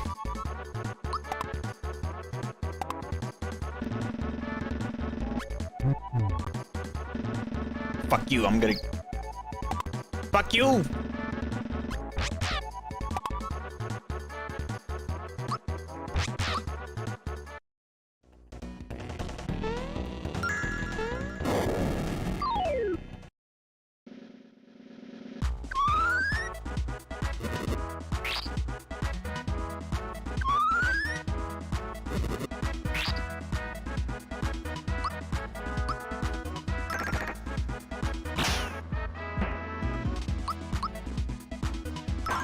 I don't know, there's a certain mentality in, like, a lot of these people, these Twitter people, these Twitter freaks.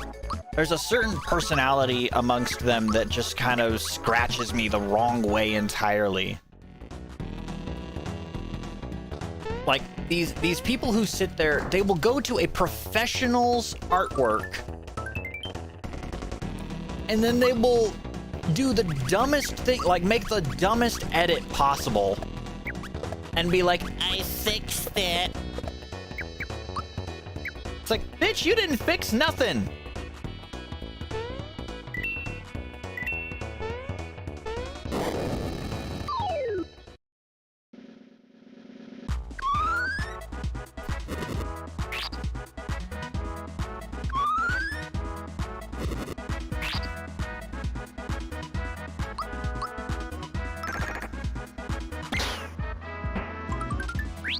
Or like when people have this the audacity,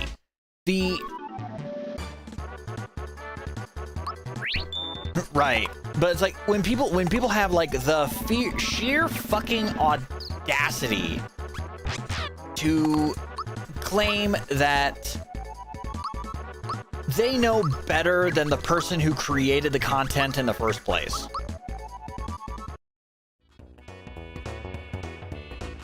You know, unless it is an opinion that matches their worldview,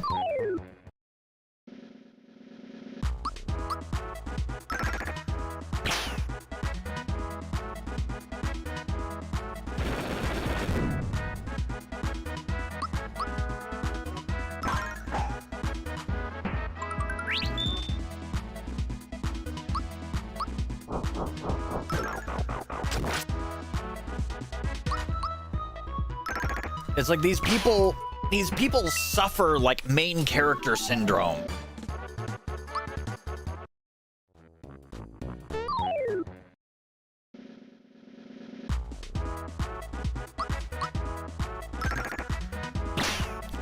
It's like your parents never beat you, your parents never fucking corrected you.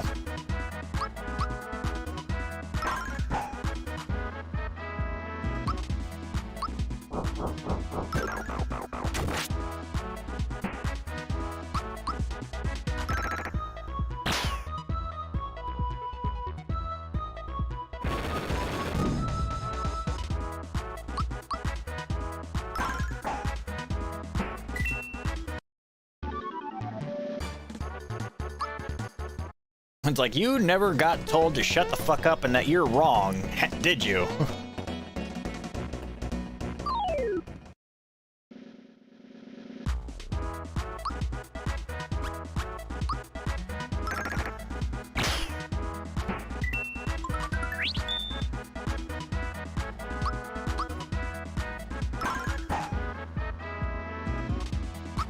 You know, not necessarily saying that I agree with the idea that kids need to get the shit beat out of them sometimes.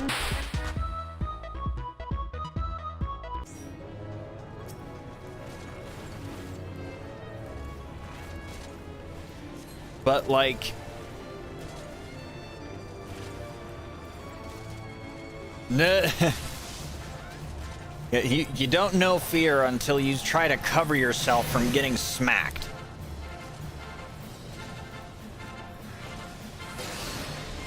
Because all that's gonna happen is you're just gonna make it worse. Again, not saying I agree with corporal punishment, because I really don't.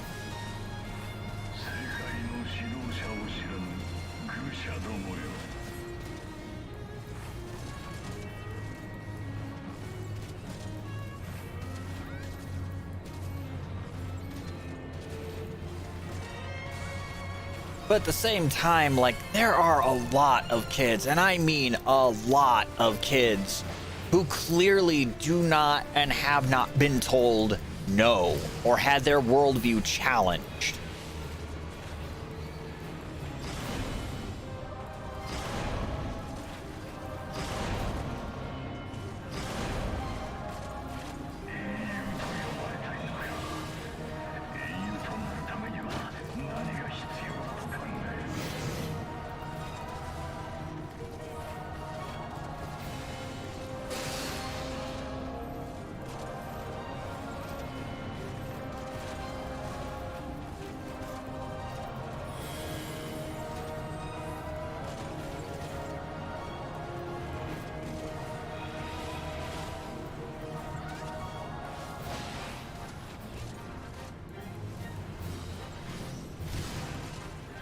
I mean, that's basically what winds up it's like, it either winds up A, you become a cowed, subservient, like, terrified thing who will never do anything for yourself. You become incredibly aggressive and just treat everything, every hostile situation with violence. Or you eventually get fucking sick of it and go like, nah, you, me, fuck off.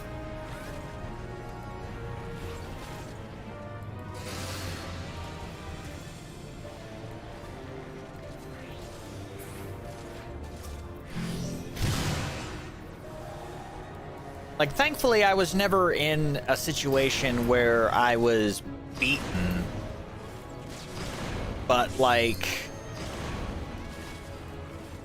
I don't know, like, my childhood was one of those things where I kind of had to... What I didn't get from my family, I would wind up getting from other people. Like, instead of getting beaten or something like that, my family, I would get beat up a lot. And because my family tried to instill in me the virtues of being pacifistic. You know, it's like, you shouldn't do unto other people what you don't want done to yourself. And it's like, I understand that, and I don't know what to do because I'm getting picked on and beaten up, and it's like, what do you do?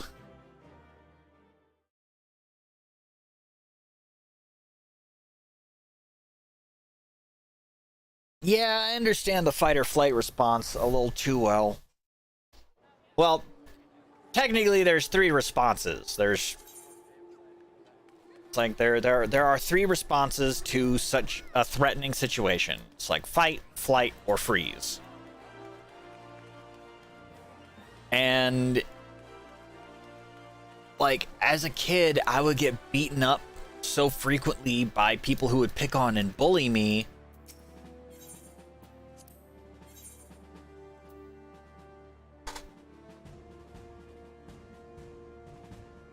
Huh. So in my case, it was more I snapped.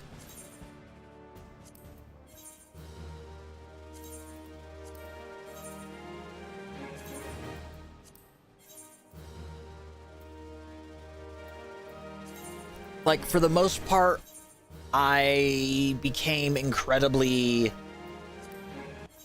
outwardly aggressive.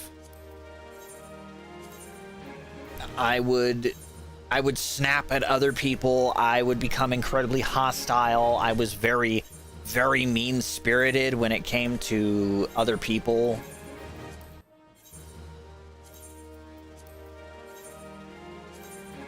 of course, when I actually got to high school, I was that kid who had no friends. I eventually would fall into a group of friends. And like one of the first friends that I ever made at high school was this one guy who was in the ROTC. And we would bullshit every now and again, but one of the first things he said to me on like my third day at the school, he's approaching me from the distance. I can barely hear what he's saying. He says that I have been nominated out of the school. I have been nominated to receive a honorary nutter. And I sit there and I go, I'm sitting there thinking to myself, it's like, what in the fuck is a nutter? But before I could finish the thought, I get a blow between the legs and collapse to the ground, wheezing and gasping. And he's sitting there laughing his ass off about it. I get up. I punch him. He laughs. It takes me a moment. I get my bearings after hitting him. Then I start laughing and I'm like, dude, that was the most random fucking thing. Why in the fuck did you kick me in the nuts? It's like, I told you, you were nominated for a nutter. You got a nutter.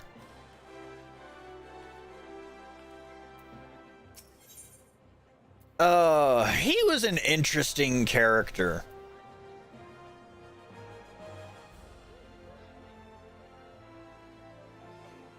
Like, he did apologize for it after the fact and everything like that, and like, I don't know, he was one of the few people that actually stood up for me and stood behind me when it came to a lot of the bullshit drama that happened in that school.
The funniest thing is, it's here because I didn't want to go to class. Dude walks in, never met each other. Sup, dude? Fist bump. I mean, hey, sometimes that's how it works.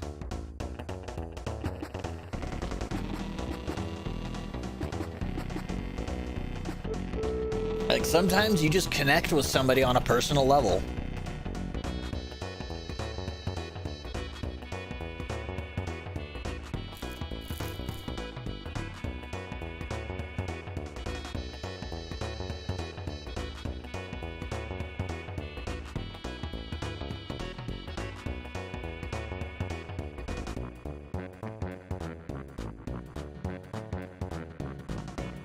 Of course, I have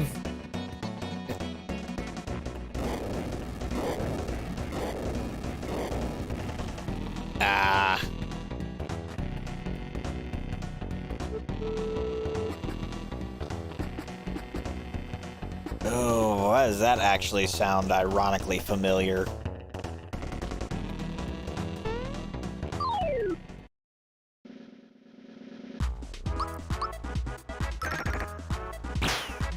So, funny thing, I have one friend in particular whom I still am friends with.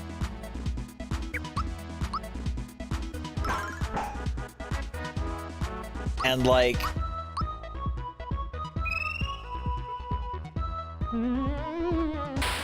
this one friend, we've been friends since high school, and like, he's one of the few friends that I managed to, I guess, keep would be a good word. After a incident involving the woman who had become my ex. Like, before I met this woman,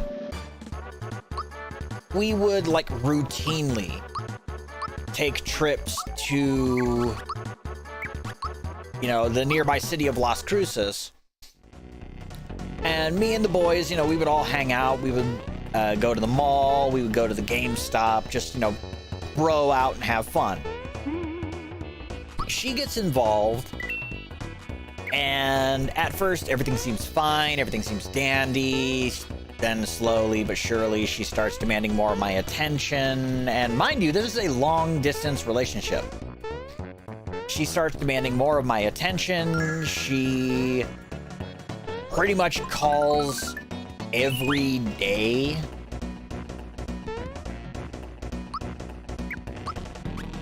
And like, any time that's not spent specifically with her is a problem.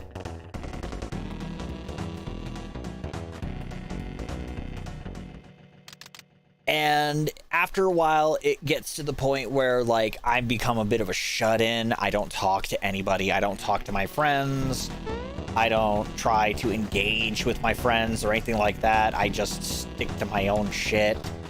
I become highly critical of everything. And when she is around, it's like, it's clear to everybody else that she's A, physically abusive to me, and B, psychologically abusive to me. But I'm wrapped around her finger because I am so fucking desperate for affirmation and for somebody to convince me that I'm not a useless piece of shit, that, like, I basically just accept and tolerate her shit.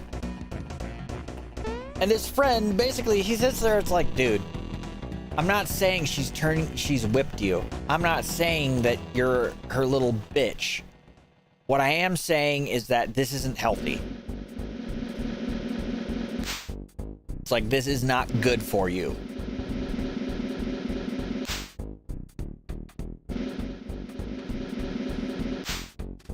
And it's like, this friend would basically do everything that he could to help keep me emotionally balanced.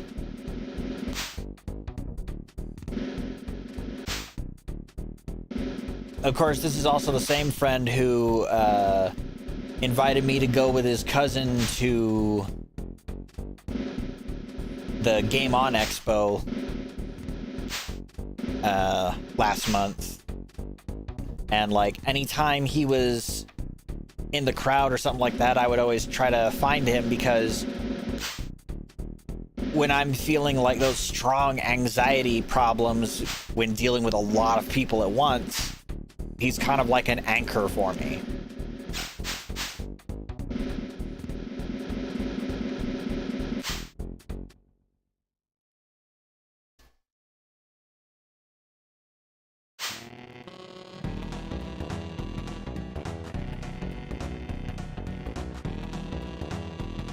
Granted, now I'm rambling a lot.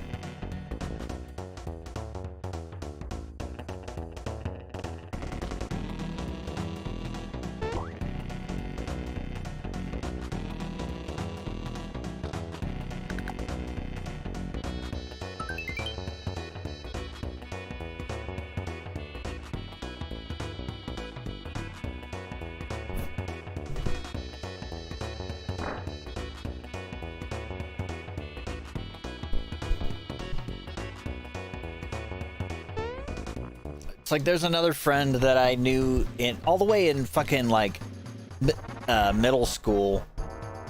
And he was pretty much like he's like a brother to me.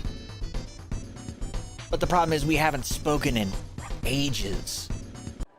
Like I'm friends with him on Discord. But like I don't know. It's one of those situations where it's like, imagine running into somebody whom you know you're good friends with, you know you vibe well with, but it's been so fucking long since you've actually talked. You don't know how to talk.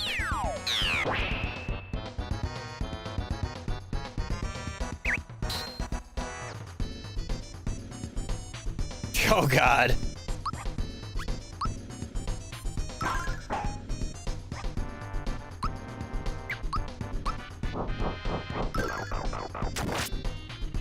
My body is flawless, and I got the creepy fan mail to prove it.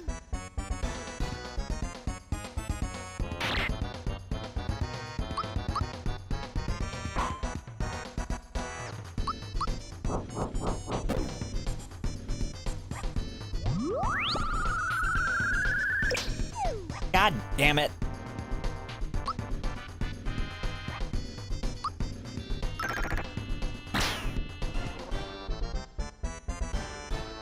I mean, it's like one of my biggest issues is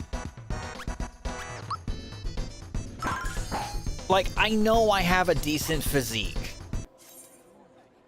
but my big problem is the fact that due to poor life choices and bad genetics, my teeth look like I tried to eat a fucking steel girder.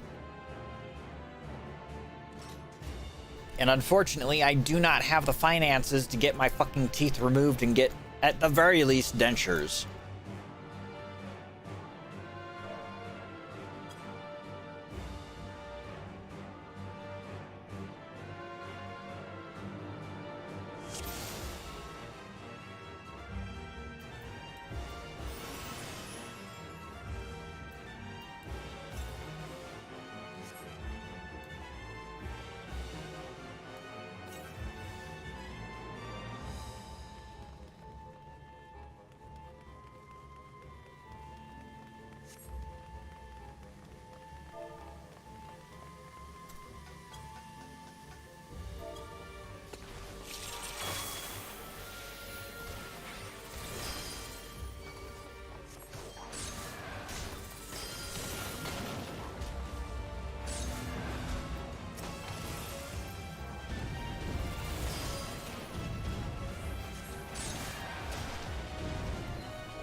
I mean, like, to be honest, when I say, like, sometimes when I say that,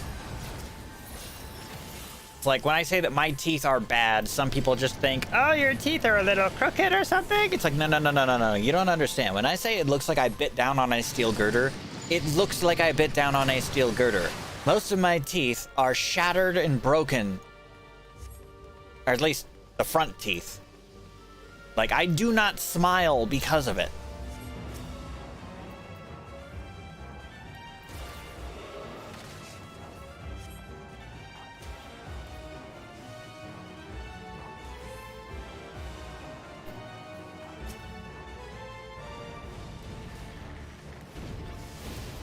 Like, my dental situation is one of the main reasons why I have self-esteem issues, and it's also, again, why I literally do not smile that much.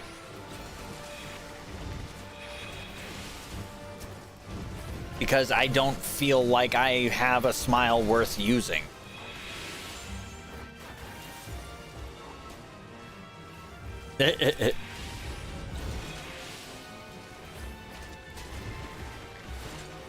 Like, I'll put it to you like this.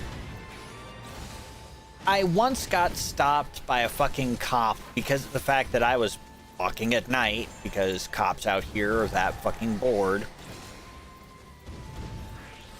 When the cop saw my teeth, they immediately assumed that I was on meth. Which succeeded in nothing aside from pissing me right the fuck off and triggering my "you accused me of something I did not do" response.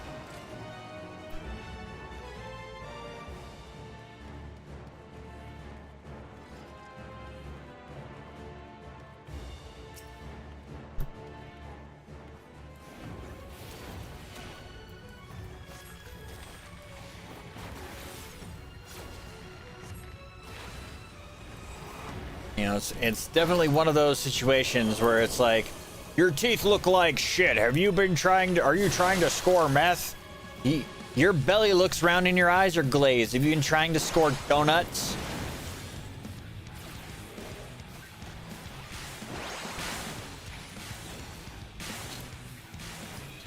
Speaking of donuts, donuts sound really fucking good right now. I wish we had a Krispy Kreme here.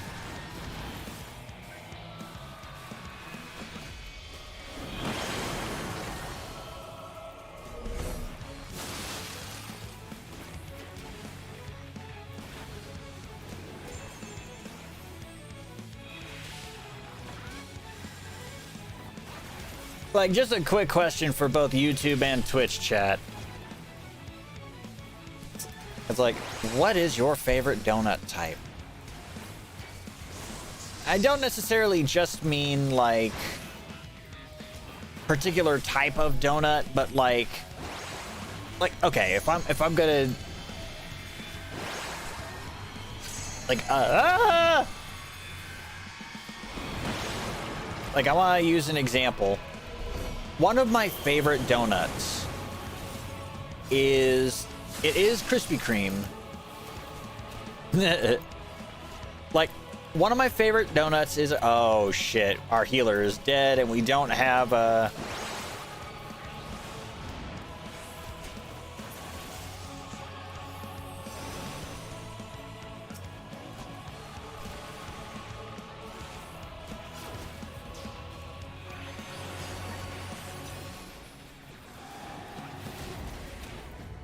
Like, one of my favorites, it's from Krispy Kreme. I don't know if they still have them anymore. It was like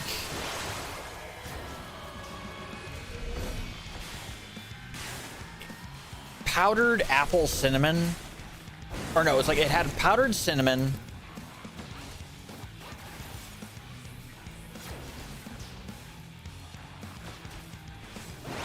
well, our tank is dead too.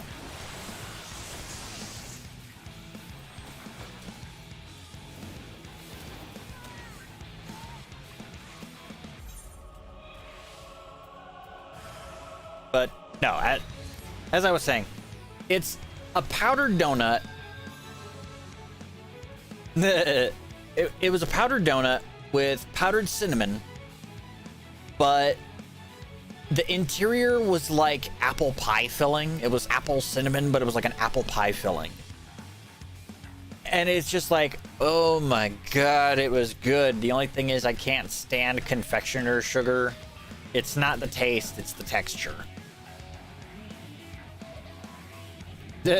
Brought to you by the Based Warrior movement. Warrior, also known as the tank that says, go on, healer. Go do some damage. Have fun.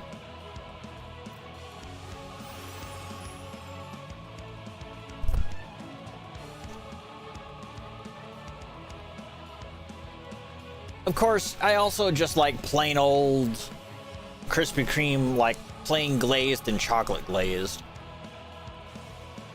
It's like you could eat those things in like 3 bites.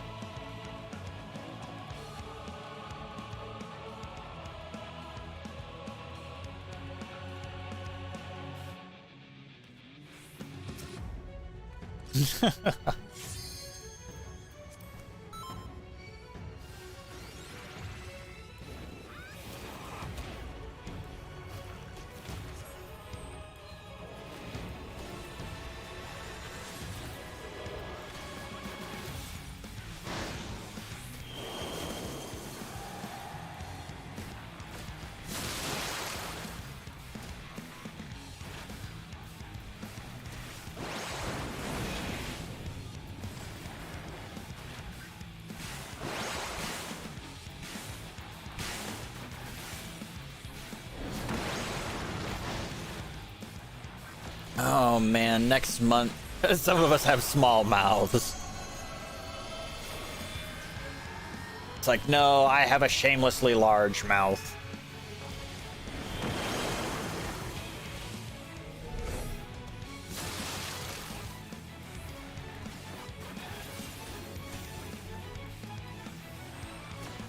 French crawler, light, fluffy, look like tractor tires.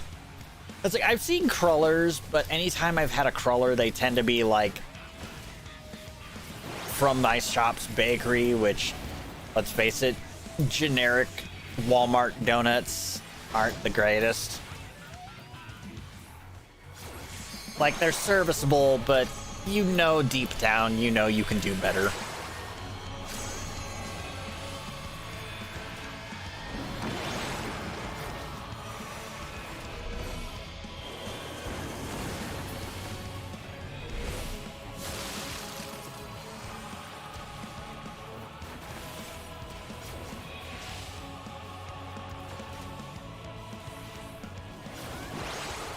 Although I will say, of all donuts, the one type of donut that I will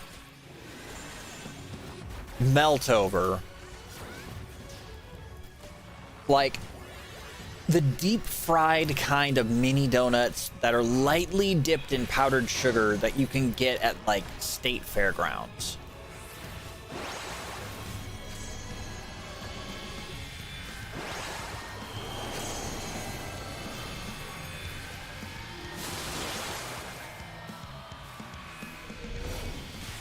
It's like, I don't know if that's a universal experience or...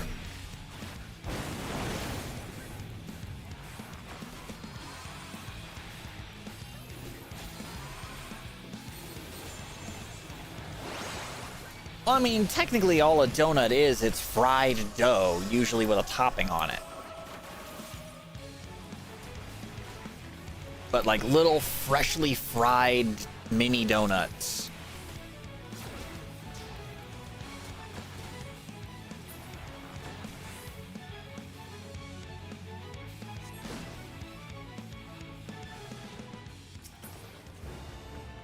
Absolutely fantastic shit. Maybe? I can't say for certain.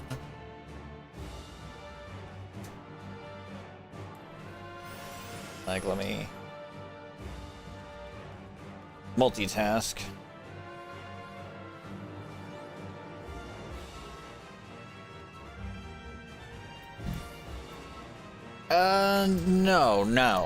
No. They're not donut holes. They're like, think of them like Hostess donuts, only they don't taste like shit.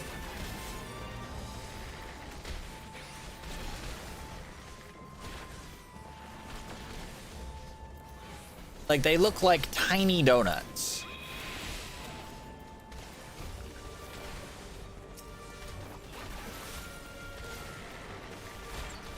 But instead of using like your traditional like donut dough or donut batter, they use like a type of batter almost akin to a funnel cake batter.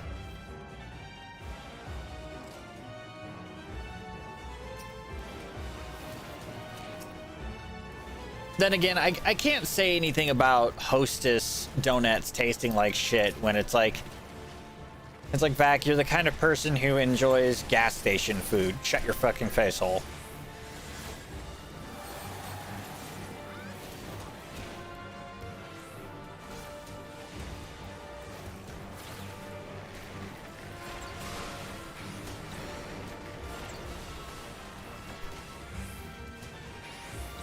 Or at least I used to. Unfortunately, the only gas stations that we had that were open 24 hours with a service, or with like, you know, a deli or anything like that, they closed. Oh, jeez.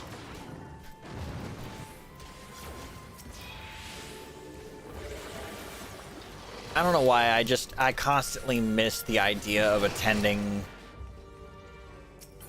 fairs in general. Problem is, the only fairs that we've got here are like, we've got the duck races, which if you don't know, don't ask. And then we've also got the Southwestern New Mexico State Fair and the Luna County Fair.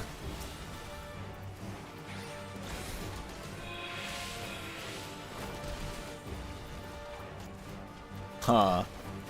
Like, the thing is, I live fairly close to the fairgrounds in my city. It's just most fairs are, you know, held during the day, and I'm typically not a daytime person. In fact, I should be going to sleep soon because I work tonight.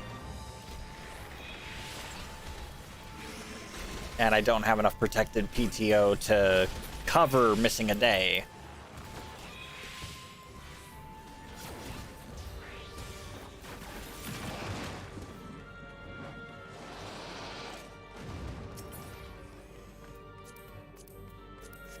Oh man, I'm excited for next month. I have plans, which is weird because I don't normally make them.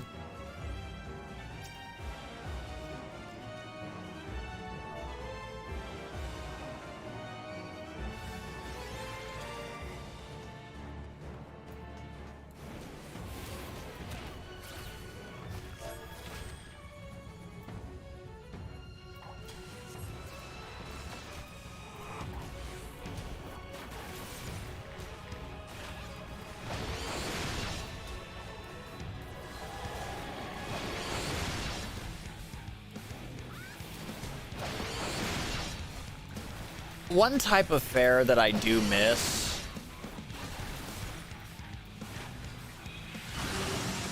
so back when I still lived in California,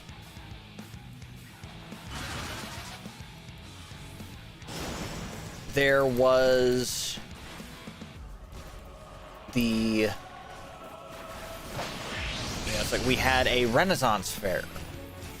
Now, a lot of people will, you know, they've heard of a Renaissance fair. But like, to me, the Renaissance Pleasure Fair at Black Point was like, it wasn't just a Ren Fair, it was the Ren Fair. Like, if you look up photographs of it, it was insane.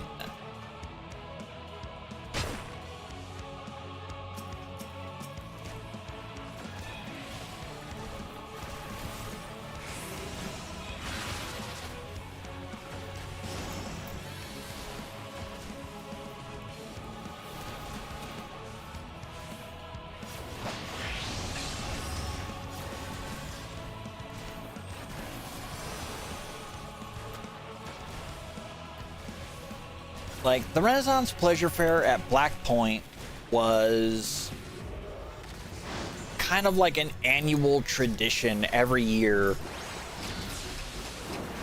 And, like, it featured people who are dedicated to not only nailing the accent, but the aesthetic, the like the entertainment, everything was just like perfect. And the setting was in the middle of this dense forested hillscape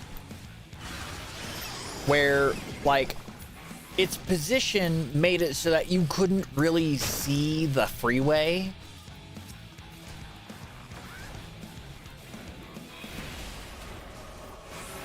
So like there was no interruption from like traffic or modern noises or anything like that. It was quiet. It was nice. And for a person who enjoys the outdoors like I do, it was just like a little slice of heaven. It was a slice of something special.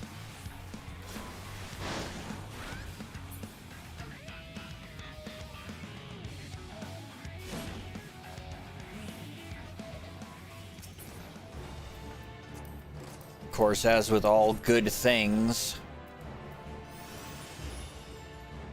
inevitably it came crumbling to an end when some asshole company showed up and was like, oh yeah, we're willing to buy the property that this fair is on.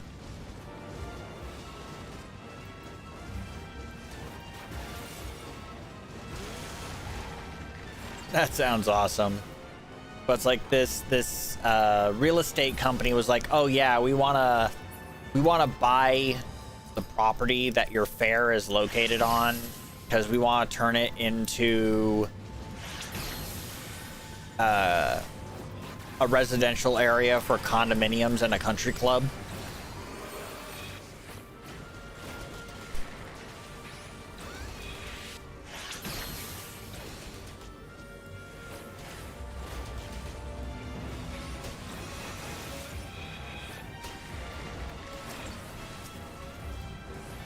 And like gutted does not even begin to describe how people felt about it.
Gotta keep my debuffs up.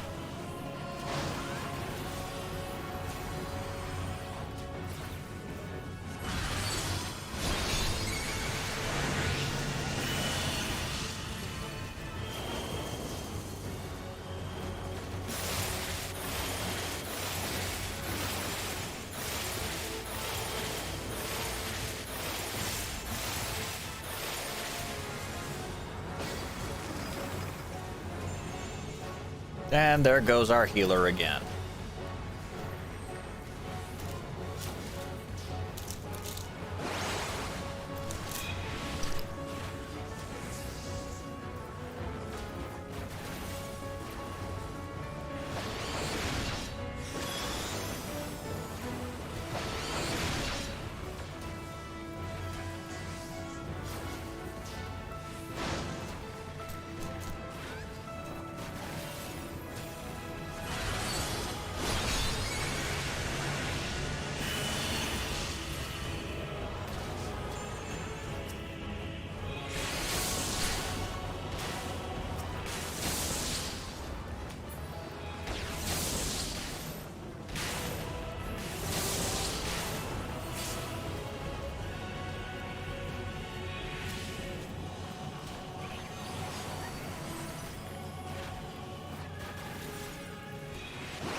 Unbelievable.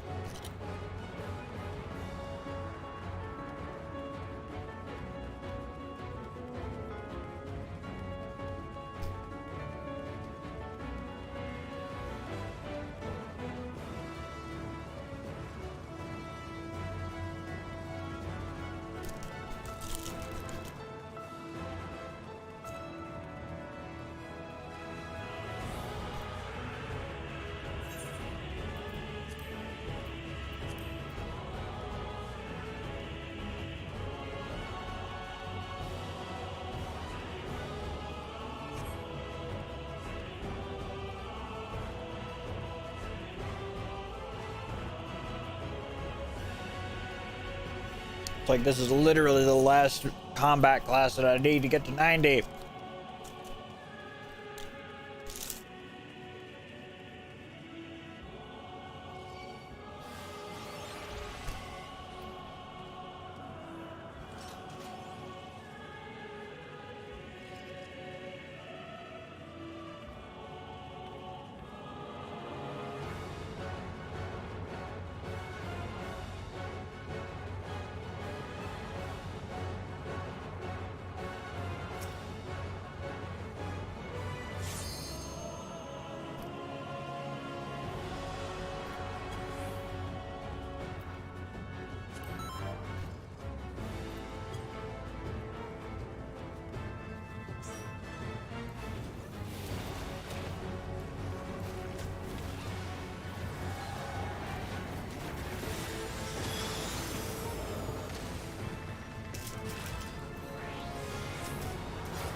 It's like I need to sleep soon.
Oh, come on.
Thank you.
I'm gonna call it here because I'm about to pass out. I need to go get some sleep.